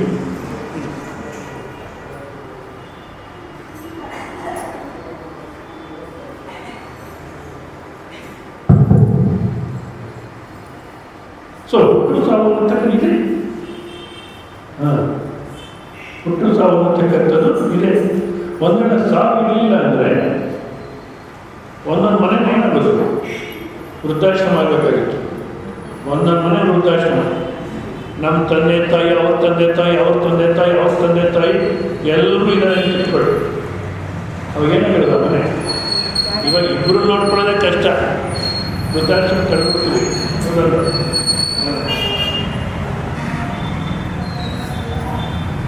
ಸಾವಿದೆ, ಹುಡ್ತಾ ಇದ್ದಾರೆ ಜನ, ಸಾವಿದೆ, ಇದೇ ಸತ್ಯ ಅಂತ ನಾವಂದ್ರೂ ಆಯ್ತಪ್ಪ, ಇಷ್ಟು ತನಕ ನಾನು ಹೇಳಿದ ತತ್ವ ಅರ್ಥ ಆಗಿಲ್ಲ ಅಂತ ಪಕ್ಕಕ್ಕಿಡು. ನೀನು ಹೇಳ್ತಕ್ಕಂಥ ರೀತಿ ಅತಚೈನ ನಿತ್ಯ ಜಾತ ನಿತ್ಯವ ಅನ್ಯತೆ ಅಂತ ಪ್ರತಿ ದಿವಸ ಹುಡ್ತಾ ಇದ್ದಾರೆ, ಸಾಯ್ತಾ ಇದ್ದಾರೆ.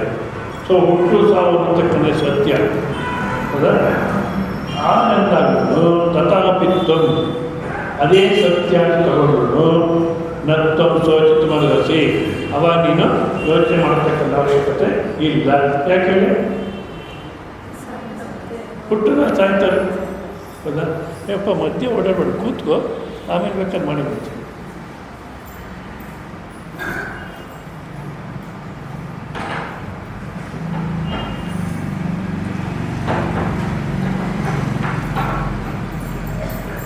ದಿವಸ ಹುಡ್ತಾರೆ, ಸಾಯ್ತಾರೆ, ಇದೇ ಸತ್ಯ ಅಂತ ತಿಳ್ಕೊಳ್ಳಿ. ಅವಾಗ ನಾವು ಯೋಚನೆ ಮಾಡತಕ್ಕಂಥ ಅವಶ್ಯಕತೆ ಇಲ್ಲ. ಯಾಕೆ? ಸಾಯ್ತೀವಿ, ಹುಟ್ಟಿದ್ದೀವಿ ಅಷ್ಟೇ. ಆದರೆ ಸಾವಿಗೆ ಮುಂಚೆ ಚೈನಾ ದೇಶದಲ್ಲಿ ಒಬ್ಬ ರಾಜ ಬೌದ್ಧ ಭಿಕ್ಷು ಒಬ್ಬರ ಹತ್ರ ಹೋಗ್ತಾರೆ. ಬೇಗ ತತ್ವ ಹೇಳ್ಬಿಡಿ, ನಾನು ರಾಜ, ನನ್ನ ಟೈಮ್ ಇಲ್ಲ, ತಕ್ಷಣ ತತ್ವ ಹೇಳಿ, ಯಾವುದು ಶ್ರೇಷ್ಠವಾದ ಅಂತ. ಅವ್ರು ಹೇಳ್ತಾರೆ, ನೀನು ಹುಟ್ಟಿದಿರ ಇದ್ದರೆ ಅದೇ ಶ್ರೇಷ್ಠ ಅಂತ. ನೋಡಿ ಒಂಥರ ಹುಟ್ಟಿದಿರ ಇದ್ದಿದ್ರೆ ಯಾವ ರಾಮನೂ ಇರಲಿಲ್ಲ, ಹೌದಲ್ಲ? ನೀನು ಹುಟ್ಟಿದ್ರೆ ಅದೇ ಶ್ರೇಷ್ಠ. ಅಯ್ಯಯ್ಯೋ ಇದೇನು ತತ್ವ, ಇದು ಹುಟ್ಟಿದ ಆಗೋಯಿತು, ನೆಕ್ಸ್ಟ್ ಹೇಳಿ. ಹುಟ್ಟಿದಂತೂ ಆಗೋಯಿತು, ನೆಕ್ಸ್ಟ್ ಹೇಳಿ. ನೀನು ಎಷ್ಟು ಬೇರೆ ಸತ್ತರೆ ಅಷ್ಟು ಒಳ್ಳೆಯದು. ಅಯ್ಯೋ ರಾಮ, ಅದು ಯಾವತ್ತಿಗೊಂದು ಸಾಧ್ಯ ಆಗುತ್ತೆ. ಅದಕ್ಕೆ ಯಾಕೆ ನಾವು ಪ್ರಯತ್ನ ಮಾಡಬೇಕು, ಬೇರೆ ಏನೋ ಹೇಳಿ. ಅಂದರೆ ನೀನು ಎಷ್ಟು ಬೇಗ ಸತ್ತರೆ ಅಷ್ಟು ಒಳ್ಳೆಯದು ಅಂತ ಹೇಳೋ ಉದ್ದೇಶ ಏನಂದರೆ, ಈ ನಾನು ನನ್ನದು ಅನ್ನತಕ್ಕಂಥ ಅಹಂಕಾರ ಮಮಕಾರಕ್ಕೆ ನೀನು ಎಷ್ಟು ಬೇಗ ಸಾಯ್ತೀಯೋ ಅಷ್ಟು ಒಳ್ಳೆಯದು. ಅಲ್ಲ, ಅದು ಅರ್ಥ ಆಗಲಿಲ್ಲ ಅಂದರೆ ಆಯಿತು, ಹುಡ್ತಾ ಇದ್ದಾರೆ, ಸಾಯ್ತಾರೆ. ನಾವು ಹುಟ್ಟಿದ್ದೀವಿ, ಸಾಯ್ತೀವಿ. ಅದನ್ನು ಒಪ್ಕೊಂಡ್ಬಿಟ್ರೆ ಇನ್ನೇನೋ ಸಮಸ್ಯೆ ಇದೆಯೋ? ಏನಿಲ್ಲ. ಅದಕ್ಕೆ ಹೇಳ್ತಾರೆ, ಸಾವನ್ನಂತೂ ತಪ್ಪಿಸ್ಕೊಳಿಕ್ಕಾಗಲ್ಲ. ಉಡು ಜಾಯಿಗ ಹಂಸ ಕೇಲ ಏ ದೋ ದಿನ ದರ್ಶನ ಮೇಲ. ದೋ ದಿನ ದರ್ಶನ, ಇದು 2 ದಿವಸ ತಂತ ಇದ್ರು. ಒಂದಿಲ್ಲ ಒಂದ್ಸಲ ಉಡು ಜಾಯಿಗ ಪ್ರಾಣ ಹತ್ತಕ್ಕ ಹಾರೋಗ್ಬಿಡುತ್ತೆ. ರಾಜ ಬಿ ಜಾಯಿಗ ಜೋಗಿ ಬಿ ಜಾಯಿಗ, ರಾಜನು ಹೋಗ್ತಾನೆ, ಭಿಕ್ಷುಕನು ಹೋಗ್ತಾನೆ. ಗುರು ಬಿ ಜಾಯಿಗ, ಶಿಷ್ಯ ಬಿ ಜಾಯಿಗ. ಪ್ರತಿಯೊಬ್ಬರು ರಾಜನು ರಾಜ್ಯಲೈ ರಾಜ್ಯ ಮುಲೇರಿ వచ్చిన చావకుండునే ఓ మనస, ఈ జగంబునకు ఆ దేవుడు వచ్చిన చావు తప్పదు ఓ మనಸ. ಎಷ್ಟೇ ರಾಜ್ಯಭಾರ ಮಾಡಲಿ, ಅದು ಯಾವುದೋ ಒಂದು ದೇಶದ ಡಿಫೆನ್ಸ್ ಮಿನಿಸ್ಟ್ರು ಲೈನಲ್ಲಿ ಹೋಗಿ ಆಕ್ಸಿಡೆಂಟಾಗಿ ಸತ್ತೋಗ್ಬಿಟ್ಟ. ಈ ಡಿಫೆನ್ಸ್ ಮಿನಿಸ್ಟ್ರಿಗೆ ರಕ್ಷಣೆ ಇಲ್ಲ ಅಂದರೆ ಇನ್ನು ಅವನು ಈ ದೇಶದ ರಕ್ಷಣೆ ಎಲ್ಲಿ ಮಾಡ್ತಾನೆ? ಸುಮ್ಮನೆ ಅದೆಲ್ಲ ವ್ಯವಹಾರಿಕ. ಡಿಫೆನ್ಸ್ ಮಿನಿಸ್ಟರ್ ಅಂತ ನಿನ್ನಂದ್ರೆ ನೀನು ರಕ್ಷಣೆ ಮಾಡ್ಕೊಳಕ್ಕಾಗಲ್ಲ, ಇನ್ನು ದೇಶ ನೀನು ರಕ್ಷಣೆ ಮಾಡ್ತೀಯ.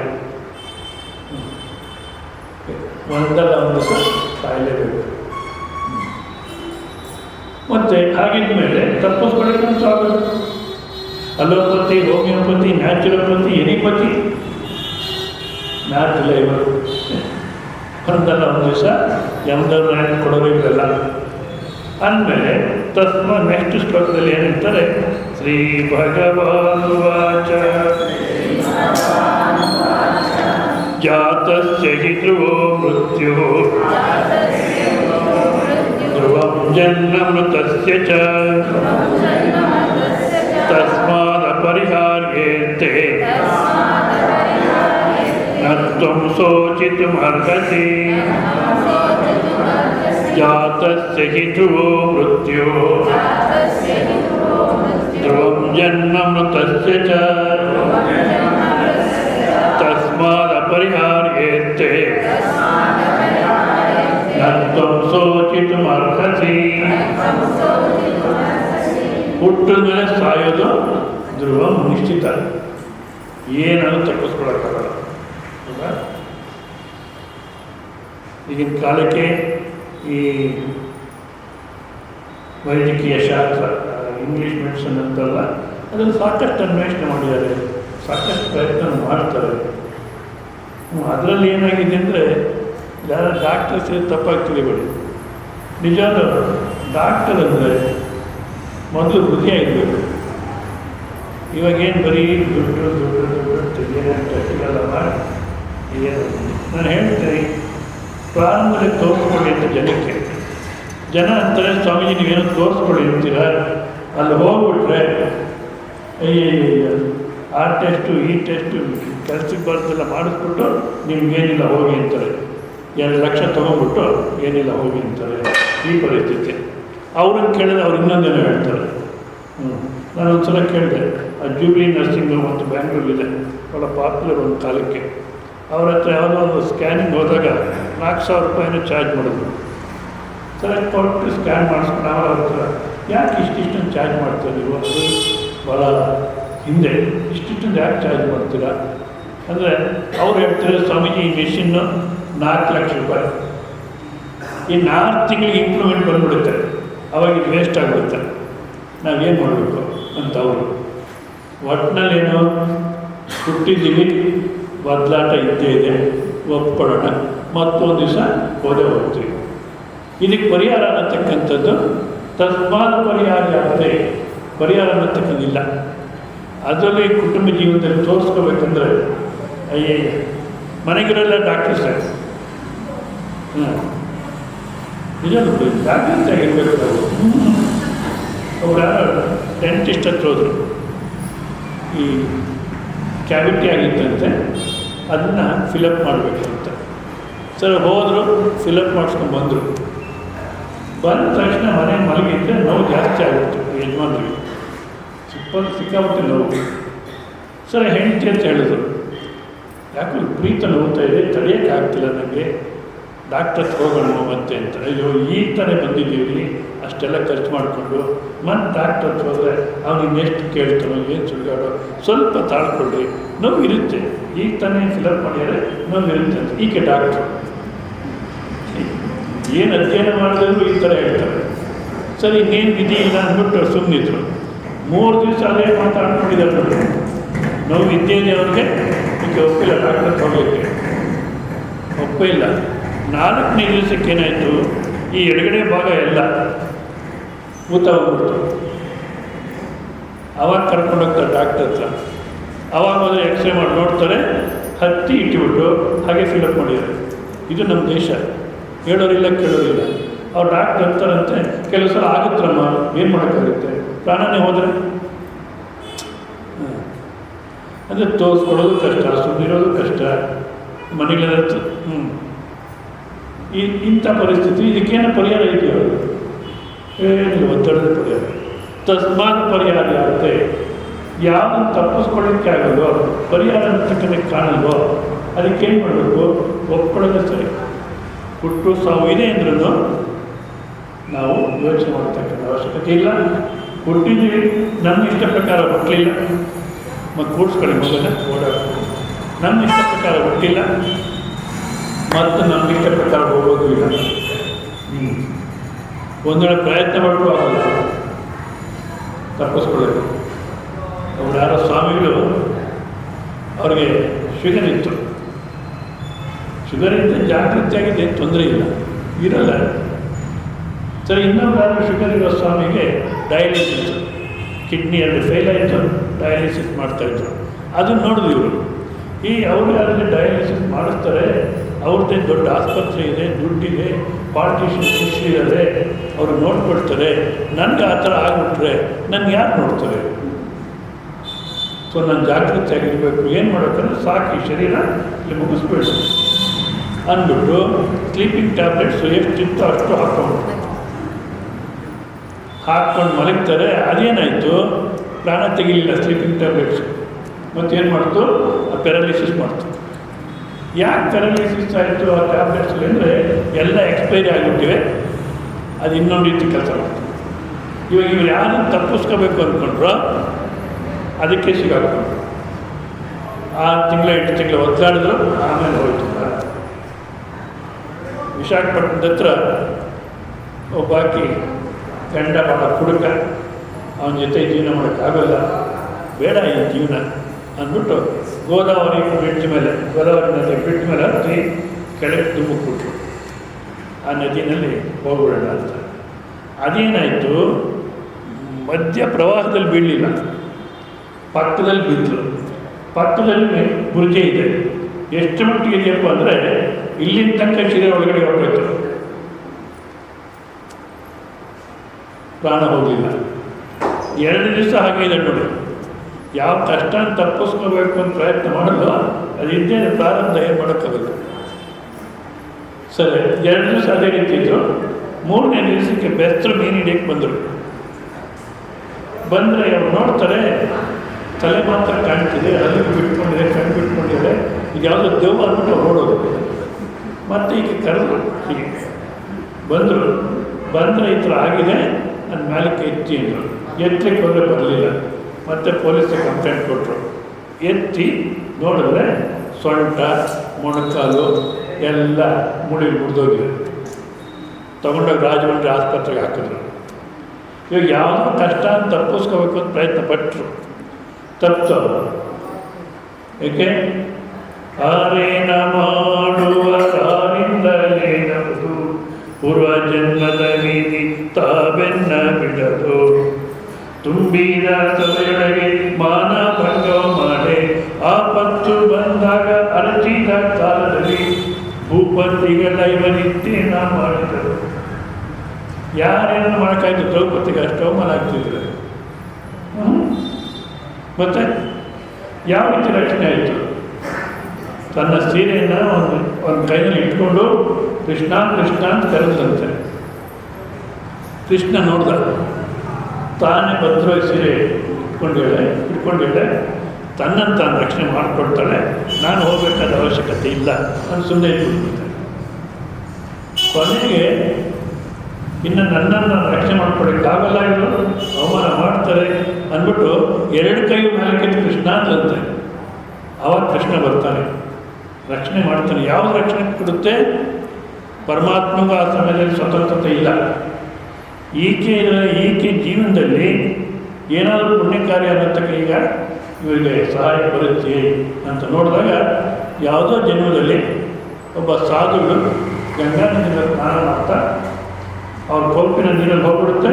ಸಾಕಷ್ಟು ಹೆಣ್ಮಕ್ಳು ಇರ್ತಾರೆ, ಮೇಲೆ ಬರಲಿಕ್ಕಾಗಲ್ಲ, ಅವರು ಒದ್ದಾಡ್ತಿರ್ತಾರೆ. ಅಂಥ ಸಮಯದಲ್ಲಿ ತನ್ನ ಸೀರೆಯ ಸೆರಗನ್ನು ಹರಿದುಬಿಟ್ಟು ದಾನ ಮಾಡಿದ್ರಂತೆ. ಆ ದಾನ ಅಕ್ಷಯವಾಯಿತು. ಸೊ ಜೀವನ ಹೀಗಿರಬೇಕಾದ್ರೆ ಒಂದು ವೇಳೆ ವ್ಯಾವಹಾರಿಕವಾಗಿ ಜೀವನ ಹುಟ್ಟಿದ್ದೀವಿ, ಸಾಯ್ತೀವಿ, ಈ ಮಧ್ಯೆ ರೋಗಗಳು ಬರುತ್ತೆ ಅಂದ್ರೂ ಇನ್ನು ಚಿಂತನೆ ಮಾಡೋ ಅವಶ್ಯಕ ಬರಲಿ, ಬಂದದ್ದೆಲ್ಲ ಬರಲಿ, ಅದು ಪರಮಾತ್ಮ ನಿನ್ನ ದಯ ಹೊಂದಿರಲಿ. ತಸ್ಮಾದ ಪರಿಹರಿಸಿ ನತ್ವಂ ಶೋಚಿತು ಅರ್ಹಸಿ. ಮತ್ತೆ ಅಷ್ಟೇ ಅಲ್ಲ, ಈ ಶರೀರವನ್ನೇ ನಾವು ನೋಡಿಕೊಂಡ್ರೆ ಯಾವ ರೀತಿ ಇದೆಯಪ್ಪ, ಕಾರ್ಯಕರಣ ಸಂಘಾತಾತ್ಮಕಾನಿ ಭೂತಾನಿ ಉದ್ದೇಶ ಶೋಕೋ ನ ಯುಕ್ತಃ ಕರ್ತುಂ ಯತಃ. ಸ್ವಾಮೀಜಿ ಶರೀರ ಅದು ಸಾಹಿತ್ಯ ಇದು. ಮತ್ತು ಇಷ್ಟೊಂದು ನಾವು ಪ್ರೇಮದಿಂದ ಸಾಕೊಂಡಿರ್ತಕ್ಕಂಥ ಶರೀರ. ಈಗಿನ ಕಾಲಕ್ಕಂತೂ ವೃದ್ಧಾಪ್ಯ ಬರುತ್ತೆ ಅನ್ನೋದನ್ನು ಒಪ್ಪಲ್ಲ, ಕೂದು ಬೆಳ್ಳಗಾಗುತ್ತೆ ಅನ್ನೋದನ್ನು ಒಪ್ಕೊಳ್ಳಲ್ಲ. ಇದನ್ನು ಬ್ಯೂಟಿ ಪಾರ್ಲರ್ನ ಹೇಳ್ತಾರಂತೆ, ಬ್ಯೂಟಿ ಪಾರ್ಲರ್ ಹೋದರೆ ಆಯುಷ್ ಜಾಸ್ತಿ ಆಗುತ್ತೆ ಅಂತ. ನಾನು ಯಾಕೆ ಜಾಸ್ತಿ ಆಗುತ್ತೆ ಅಂದರೆ ಯಮದೂತರು ಬರ್ತಾರಂತೆ. ಯಮದೂತರು ಬಂದರೆ ಯಾರು ಕೂದು ಬೆಳ್ಳಗಿದೆಯೋ ಅವ್ರು ಕರ್ಕೊಂಡು ಹೋಗ್ತಾರಂತೆ. ಆ ಥರ ಕರ್ಕೊಂಡೋಗಿದ್ರೆ ಯಮಧರ್ಮರಾಜ ಅಬ್ಜೆಕ್ಟ್ ಮಾಡ್ತಾರೆ, ಇವರೆಲ್ಲ ಆಯುಷ್ ಮುಗಿದಿಲ್ಲ, ಯಾರನ್ನ ತಂದುಬಿಟ್ಟಿದ್ದೀರ ನೀವು ಅಂತ. ಇಲ್ಲ, ಅಲ್ಲಿ ಹೋದ್ರೆ ಕಂಡುಹಿಡಿಯೋಕ್ಕಾಗಲ್ಲ, ಎಲ್ಲರೂ ಯುವಕರಾಗೆ ಕಾಣ್ತಾರೆ, ಕಪ್ಪು ಕೂದಲು ಎಲ್ಲ ಯುವಕರಾಗೆ ಕಾಣ್ತಾರೆ, ನಾವು ಯಾರು ಸ್ವಲ್ಪ ವಯಸ್ಸಾಗಿದೆ ಅನಿಸುತ್ತೋ ಅವ್ರು ನಡ್ಕೊಂಬರ್ತೀವಿ ಅಂತಾರಂತ. ಆ ಥರ ಮಾಡಬಾರ್ದು, ವಯಸ್ಸಾದವನ್ನೇ ತರಬೇಕು ಅಂದ್ಬಿಟ್ಟು ನಾನೇ ಬರ್ತೀನಿ ನಡೀರಿ ಅನ್ನೋದು ಯಮಧರ್ಮರಾಜ. ನಾನು ಬರ್ತೀನಿ ನಡೀರಿ ಅಂದರೆ ಬಂದು ನೋಡ್ತಾನೆ ಎಲ್ಲ ಯುವಕರಾಗೆ ಕಾಣ್ತಾರೆ. ಅಲ್ಲಿ ಬ್ಯೂಟಿ ಪಾರ್ಲರ್ಗೆ ಹೋಗ್ಬಿಟ್ಟು ಎಲ್ಲ ಯುವಕರಾಗೆ ಕಾಣ್ತಾರೆ. ಯಾರು ಕರ್ಕೊಂಡೋಗಿ ಯಾರನ್ನೂ ಅವ್ರು ಹೇಳ್ಕೊಂಬರಿ. ನಾನು ಎಷ್ಟೇ ಪ್ರಯತ್ನ ಪಟ್ಟರು ವೃದ್ಧಾಪ್ಯ ಬಂದೇ ಬರುತ್ತೆ, ಎಷ್ಟೇ ಪ್ರಯತ್ನ ಪಟ್ಟರು ಸಾವು ಅಂತಕ್ಕಂಥದ್ದು ಬಂದೇ ಬರುತ್ತೆ. ಇನ್ನು ಯಾವುದು ತಪ್ಪಿಸ್ಕೊಳ್ಳಿಕ್ಕಾಗೋ ಪರಿಹಾರವೇ ಇಲ್ವೋ ಅದಕ್ಕೆ ಯೋಚನೆ ಮಾಡಿ ಏನು ಪ್ರಯತ್ನ ಅದನ್ನು ತಸ್ಮಾದ ಪರಿಹಾರ ಇರುತ್ತೆ. ಇದನ್ನೆಲ್ಲದಕ್ಕೂ ನಮ್ಮ ಜೀವನದ ಎಲ್ಲ ಸಮಸ್ಯೆಗಳು ಇದನ್ನು ಅಪ್ಲೈ ಮಾಡಬೇಕು ನಾವು. ಅದು ತಸ್ಮಾದ ಪರಿಹಾರ ಇರುತ್ತೆ. ಯಾವುದು ಪರಿಹಾರವೇ ಇಲ್ವೋ, ಈಗ ಇದು ಕರ್ನಾಟಕದಲ್ಲೇ ಮಗ 10th ಓದ್ತಿದ್ದಂತೆ, ಒಂದು ಸೆಲ್ಫೋನ್ ಕೊಡಿಸೋದು. ಇವೆಲ್ಲ ಅನಾವಶ್ಯಕ ಈಗಿನ ಕಾಲಕ್ಕೆ. ಯಾಕೆ ಈ ಮಕ್ಕಳಿಗೆಲ್ಲ ಸೆಲ್ಫೋನ್? ಬಟ್ ಎಲ್ಲ ಇಟ್ಕೊಂಡಿರ್ತಾರೆ, ಹೌದಾ? ಕೇಳಿದ್ದಾರೆ, ಇಲ್ಲ ಅಂದರೆ ಆಗಲ್ಲ ಅಂದ್ಬಿಟ್ಟು ಒಂದು 2,000 ರೂಪಾಯಿ ಕೊಟ್ಟಿದ್ದಾರೆ, ಸೆಲ್ಫೋನ್ ಕೊಡಿಸಿದ್ದಾರೆ. ತೊಗೊಂಡೋಗಿದ್ದಾರೆ ಸ್ಕೂಲ್ಗೆ. ಅವನ ಫ್ರೆಂಡು ಇದನ್ನ ಯಾಕೆ ತಗೊಂಡು ದರಿದ್ರ, ನೋಡಿ ನಂದು ನೋಡಿ ಟಚ್ ಸ್ಕ್ರೀನು ಅಂತ. ಸರಿ, ಮನೆಗೆ ಬಂದ, ನನಗೆ ಟಚ್ ಸ್ಕ್ರೀನ್ ಬೇಕು, 13,000. ಯಾಕೆ? ಸ್ವಲ್ಪ ನೀವು ಹುಡುಗರು ಯೋಚಿಸೋದೇ ಇಲ್ಲ. ಆ ತಂದೆ ತಾಯಿ ಏನು ಹಿಂಸೆ ಪಡಬೇಕು? ಸರಿ, ಇಲ್ಲಪ್ಪ ಅದನ್ನ ಇಟ್ಟು ಸಾಕು, 13,000 ಕೊಟ್ಟು ನಾವು ಕೊಡ್ಲಿಕ್ಕೆ ಆಗೋಲ್ಲ ಅಂದರೆ ಮನೆಗೆ ಕೊಟ್ಟೋಗ್ಬಿಟ್ಟ. ನನಗನ್ಸುತ್ತೆ ಬಿಟ್ಬಿಡ್ಬೇಕು, ಅಲ್ಲಿ ಸಮಸ್ಯೆನೇ ಪರಿಹಾರ ಆಯಿತು. ಕೇಳಲ್ಲ, ಪರಿಹಾರ ಅನ್ನೋದೇ ಕಾಣಲ್ಲ. ಮತ್ತು ಏನು ನಡೀತಾ ನಡೀಲಿ. ಇವಾಗ ಹುಡುಕಿದ್ರು, ಬಟ್ ಎಲ್ಲೋ ಒಂದು ಇನ್ನೂ ಸಿಕ್ಕಿಲ್ಲ, ಪೇಪರ್ಲೇನು ಬಂದಿಲ್ಲ, ಅದು ಸಿಕ್ಕಿಲ್ಲ ಅನ್ನೋ ಇಲ್ಲ ಅಂದಾಗ ನಾವೆಲ್ಲ ರೀತಿ ಪ್ರಯತ್ನ ಮಾಡೋಣ. ಕೊನೆಗೆ ಏನಾಗುತ್ತೋ ಅದನ್ನು ಒಪ್ಕೊಳ್ಳೋಣ. ಯಾಕೆಂದರೆ ಅದಕ್ಕೆ ಇನ್ಯಾವ ಪರಿಹಾರನೂ ಇಲ್ಲ. ಸೊ ಇದೇ ರೀತಿ ಪ್ರತಿಯೊಂದಕ್ಕೂ ಆ ವಾಕ್ಯವನ್ನು ನಾವು ಅಪ್ಲೈ ಮಾಡಬೇಕು. ಎಲ್ಲ ರೀತಿ ಪ್ರಯತ್ನ ಮಾಡೋಣ. ಇನ್ಯಾವ ಪ್ರಯತ್ನದಲ್ಲೂ ನಾನು ಬಿಟ್ಟಿಲ್ಲ, ಎಲ್ಲ ರೀತಿ ಪ್ರಯತ್ನ ಮಾಡಿದ್ದೀನಿ ಅಂತ ಪ್ರಯತ್ನ ಮಾಡೋಣ.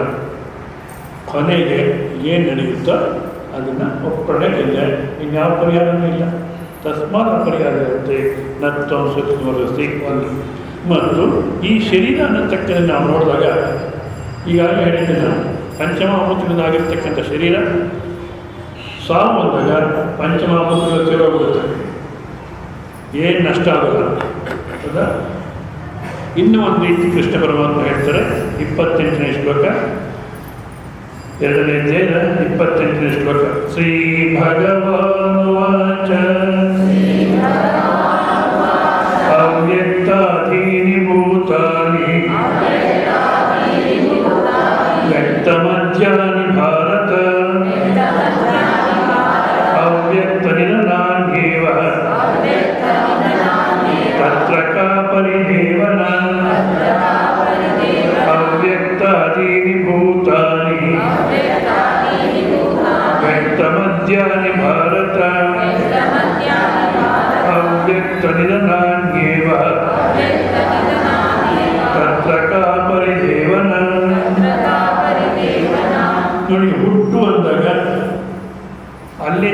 ಕಾಣಿಸ್ತಿರಲಿಲ್ಲ, ಅವ್ಯಕ್ತವಾಗಿತ್ತು, ಈಗ ವ್ಯಕ್ತವಾಯಿತು. ಅಷ್ಟು ತನಕ ಕಾಣಿಸ್ತಿರತಕ್ಕಂಥದ್ದು ಈಗ ವ್ಯಕ್ತವಾಯಿತು, ಅದು ಮುಖ್ಯಮಂತ್ರಿ. ಮತ್ತು ಸಾವು ಅಂದರೆ ಅಲ್ಲಿನ ತನಕ ಕಾಣಿಸ್ತಿದ್ದು ಮತ್ತೆ ಕಾಣ್ದಿರಾಯಿತು. ಅಂದರೆ ಕಾಣ್ದಿರತಕ್ಕಂಥ ವಸ್ತು ಮತ್ತೆ ಇರುವಂತೆ ಕಾಣ್ತು, ಮತ್ತೆ ಇಳಿದಿರಾಯಿತು. ಇದಕ್ಕೊಂದು ದೃಷ್ಟಾಂತ ಕೊಡ್ತಾರೆ ಸಾಮಾನ್ಯವಾಗಿ. ಈಗ ಕತ್ತಲಲ್ಲಿ ಹಾವು ಹಗ್ಗ ಇದೆ, ಅದರ ಕತ್ತಲಲ್ಲಿ ಹಾವು ಅಂದ್ಕೊಳ್ತಾರೆ. ಹೌದಾ? ಅಷ್ಟಕ್ಕೆ ಮುಂಚೆ ಹಾವು ಕಾಣಲಿಲ್ಲ, ಕಾಣಲಿಕ್ಕೆ ಶುರುವಾಯಿತು. ಮತ್ತೆ ನಾವು ದೀಪ ತಂದು ನೋಡಿದಾಗ ಅಯ್ಯಯ್ಯೋ ಹಗ್ಗ. ಅಲ್ಲಿಗೇನಾಯಿತು? ಹಾವು ಅನ್ನತಕ್ಕಂಥದ್ದು ಇರಲೇ ಇರಲಿಲ್ಲ, ಭ್ರಮೆಯಿಂದ ಕಾಣ್ತಿತ್ತು. ಹೌದಾ? ಇಲ್ಲೂ ಅಷ್ಟೇ, ಇಡೀ ಪ್ರಪಂಚ ಅನ್ನತಕ್ಕಂಥದ್ದು ಪರಮಾತ್ಮ ಸ್ವರೂಪವೇ. ಬಟ್ ನಾವೇನು ಮಾಡಿದ್ದೀವಿ, ಆ ಮೂಲತಃ ಯಾವುದರಿಂದ ಬಂದಿದೆಯೋ, ಯಾವುದೇ ರೀತಿ ಕಾಣ್ತಿದೆಯೋ ಅದನ್ನು ಬಿಟ್ಬಿಟ್ಟಿದ್ದೀವಿ. ಬಿಟ್ಬಿಟ್ಟು ಆ ನಾಮರೂಪಕ್ಕೆ ಬೆಲೆ ಕೊಟ್ಟಿದ್ದೀವಿ. ಈಗ ಬಂಗಾರದಿಂದ ಮಾಡಿರ್ತಕ್ಕಂಥ ಆಭರಣಗಳು, ನೆಕ್ಲೆಸ್ಸು, ಬಳೆ, ಉಂಗುರ ಅಂತ ಹೇಳ್ತೀವಿ. ಹೌದಾ? ನಿಜವಾದ ಸುಮ್ಮನೆ ಕೊಡಪ್ಪ, ಮಾತಾಡಬೇಕು, ಸುಮ್ಮನೆ ಬಂದು ಓಡಾಡ್ಬೋದು. ನೆಕ್ಲೆಸ್ ಅಂತ ಹೇಳಿದಾಗ ಅಲ್ಲಿ ನೆಕ್ಲೆಸ್ ಅನ್ನತಕ್ಕಂಥ ವಸ್ತು ಇದೆಯೋ ಬಂಗಾರ ಇದೆಯೋ? ಹೌದಲ್ಲ? ಈ ಇಂಗ್ಲೀಷಲ್ಲಿ ಗೋಲ್ಡನ್ ಚೈನ್ ಅಂತಾರೆ. ನಿಜವಾಗ್ಲೂ ಸರಿಯಲ್ಲ ಶಬ್ದ. ಗೋಲ್ಡನ್ ಚೈನ್ ಅಲ್ಲ, ಬಂಗಾರದ ಸರ ಇಲ್ಲ. ಮತ್ತೇನಿದೆ? ಸರದ ಆಕಾರದಲ್ಲಿ ಬಂಗಾರ ಇದೆ, ಸರದ ಆಕಾರದಲ್ಲಿ ಬಂಗಾರ ಇದೆ. ಸರಿಯಾಗಿ ಸತ್ಯ ಮಾತಾಡಬೇಕಂದ್ರೆ ಈ ರೀತಿ ಮಾತಾಡಬೇಕು. ಏನಂತ? ನೆಕ್ಲೆಸ್ ಆಕಾರದಲ್ಲಿ ಯಾವ ಬಂಗಾರ ಇದೆ ನಿಮ್ಮ ಹತ್ರ, ಅದನ್ನು ಸ್ವಲ್ಪ ಕೊಟ್ಟಿರಿ ಅಂತ ಕೇಳಬೇಕು. ನೆಕ್ಲೆಸ್ ಆಕಾರದಲ್ಲಿ ಯಾವ ಬಂಗಾರ ಇದೆಯೋ ಅದನ್ನು ಕೊಡಿ ಅಂತ ಕೇಳಬೇಕು. ಅದೇ ಕರೆಕ್ಟು. ಹೌದಲ್ಲ? ಬಟ್ ಆ ರೀತಿ ಮಾತಾಡೋದು ಹುಚ್ಚ ಅಂತಾರೆ. ಯಾಕೆಂದರೆ ಎಲ್ರಿಗೂ ಹುಚ್ಚಾಗಿದೆ. ಯಾರೋ ಒಬ್ಬ ಹುಚ್ಚಿಡಿದಿರ ಇದ್ದರೆ ಅವನೇ ಹುಚ್ಚನಾಗಿ ಕಾಣ್ತಾನೆ. ಆ ರೀತಿ ಕೇಳೋದು ಕರೆಕ್ಟು. ನೆಕ್ಲೆಸ್ ಆಕಾರದಲ್ಲಿರ್ತಕ್ಕಂಥ ಬಂಗಾರ ತೋರಿಸಿ. ಹೌದಾ? ಅಂಗಡಿಗೆ ಹೋಗಿ ನೆಕ್ಲೆಸ್ ತೋರಿಸ್ತೀನಿ ಕೊಡ್ತೀವಿ. ಅವನನ್ನು ತೋರಿಸ್ತಾನೆ, ನಾವು ಹೂ ಅಂತ ತೊಗೊಂಬರ್ತೀವಿ. ಅದಾದಮೇಲೆ ನೋಡಿ ಹೂ ಮಾಡ್ಕೊಳ್ತೀವಿ. ಅದಕ್ಕೋಸ್ಕರ ನೆಕ್ಲೆಸ್ ಆಕಾರದಲ್ಲಿರ್ತಕ್ಕಂಥ ಬಂಗಾರ ತೋರಿಸಿ ನಾವೇನು ಮಾಡ್ತೀವಿ? ಬಂಗಾರ ಬಿಟ್ಬಿಡ್ತೀವಿ. ಆಕಾರನೇ ಪ್ರಾಧಾನ್ಯ ಮಾಡ್ತೀವಿ, ಆ ಹೆಸರನ್ನೇ ಪ್ರಾಧಾನ್ಯ ಮಾಡ್ತೀವಿ. ಅದೇ ರೀತಿ ಯಾರ್ಯಾರು ಕಾಣ್ತೀಯರೋ ಎಲ್ಲರೂ ಪರಮಾತ್ಮ ಸ್ವರೂಪ. ಅತ್ತೆ ಅಲ್ಲ, ಪರಮಾತ್ಮ ಸ್ವರೂಪ. ಸೊಸೆ ಅಲ್ಲ, ಪರಮಾತ್ಮ ಸ್ವರೂಪ. ಮಗನಲ್ಲ, ಪರಮಾತ್ಮ ಸ್ವರೂಪ. ಮನೆಗಿರ್ತಕ್ಕ ಯಾರು ಅವರೆಲ್ಲ ಎಲ್ಲರೂ ಪರಮಾತ್ಮ ಸ್ವರೂಪ. ಇವೇನು ಯಾರ ಹತ್ರ ವ್ಯಾಜ್ಯ ಮಾಡ್ತೀರ? ಯಾರ ಹತ್ರ ಜಗಳ ಮಾಡ್ತೀರ? ನೆತ್ತಿಯಿಂದ ಅಂಗುಷ್ಟ ತನಕ ನಿಮ್ಮ ಶರೀರದಲ್ಲಿ ಅನೇಕ ಅವಯವ ಇದೆ. ಹೌದಾ? ಇದರಲ್ಲಿ ಯಾವ ಕಂಡ್ರೆ ನಿಮಗೆ ಪ್ರೀತಿ? ನಿಮ್ಮ ಶರೀರದಲ್ಲಿ ಯಾವ ಭಾಗವನ್ನು ಕಂಡ್ರೆ ಪ್ರೀತಿ, ಯಾವ ಭಾಗವನ್ನು ಕಂಡ್ರೆ ದ್ವೇಷ? ಏನೋ ಇದೆಯೋ ಆ ಥರ ಮಾತಾಡ್ತಾ ಇರ್ತೀವಿ, ಹಲ್ಲಿನ ಮಧ್ಯೆ ನಾಲ್ಗೆ ಬಂದ್ಬಿಡುತ್ತೆ ಅಂತ ಸುಮ್ಮನೆ ಆಗಿಬಿಡ್ತೀವಿ. ಹಲ್ಲಿನ ಮೇಲೆ ದ್ವೇಷ ಆಗಲಿ, ನಾಲ್ಗೆ ಮೇಲೆ ಪ್ರೇಮ ಆಗಲಿ, ಅಥವಾ ನಾಲ್ಗೆನ ಸಮಾಧಾನ ಮಾಡೋದಾಗಲಿ, ಅಥವಾ ಪ್ರಸಂಗನ ಯಾರ ಹತ್ರ ಹೇಳ್ಕೊಳ್ಳೋದಾಗಲಿ ಏನೋ ಮಾಡ್ತೀವ. ಯಾಕೆ? ಹಲ್ಲಲ್ಲಿರೋದು ನಾನೇ, ನಾಲ್ಗೆ ಮೇಲಿರೋದು ನಾನೇ. ಅವಾಗವಾಗ ಹಲ್ಲು ನನಗೆ ನಾಲ್ಗೆ ತೊಂದರೆ ಕೊಟ್ಟರು ನಾಲ್ಗೆ ಮೇಲೆ ಹಲ್ಲಿನ ಮೇಲೆ ದ್ವೇಷ ಬರೋಲ್ಲ. ಅದೇ ರೀತಿ ಎಲ್ಲರಲ್ಲಿರ್ತಕ್ಕಂಥ ಪರಮಾತ್ಮ ಸ್ವರೂಪನೇ. ಇನ್ನು ಯಾರ ಮೇಲೆ ದ್ವೇಷ ಮಾಡಬೇಕು? ಯಾರ ಮೇಲೆ ದ್ವೇಷ ಮಾಡಬೇಕು? ನಿಜವಲ್ಲ, ಪ್ರಪಂಚ ಶಾಂತಿ ಆಗುತ್ತೆ. ಈ ತತ್ವ ತಲೆಗೆ ಹೋದರೆ ಕುಟುಂಬ ಶಾಂತಿ, ಪ್ರಪಂಚದ ಶಾಂತಿ ಆಗುತ್ತೆ. ಇಲ್ಲಿ ನಿಲ್ಲಿಸಿರೋಣ.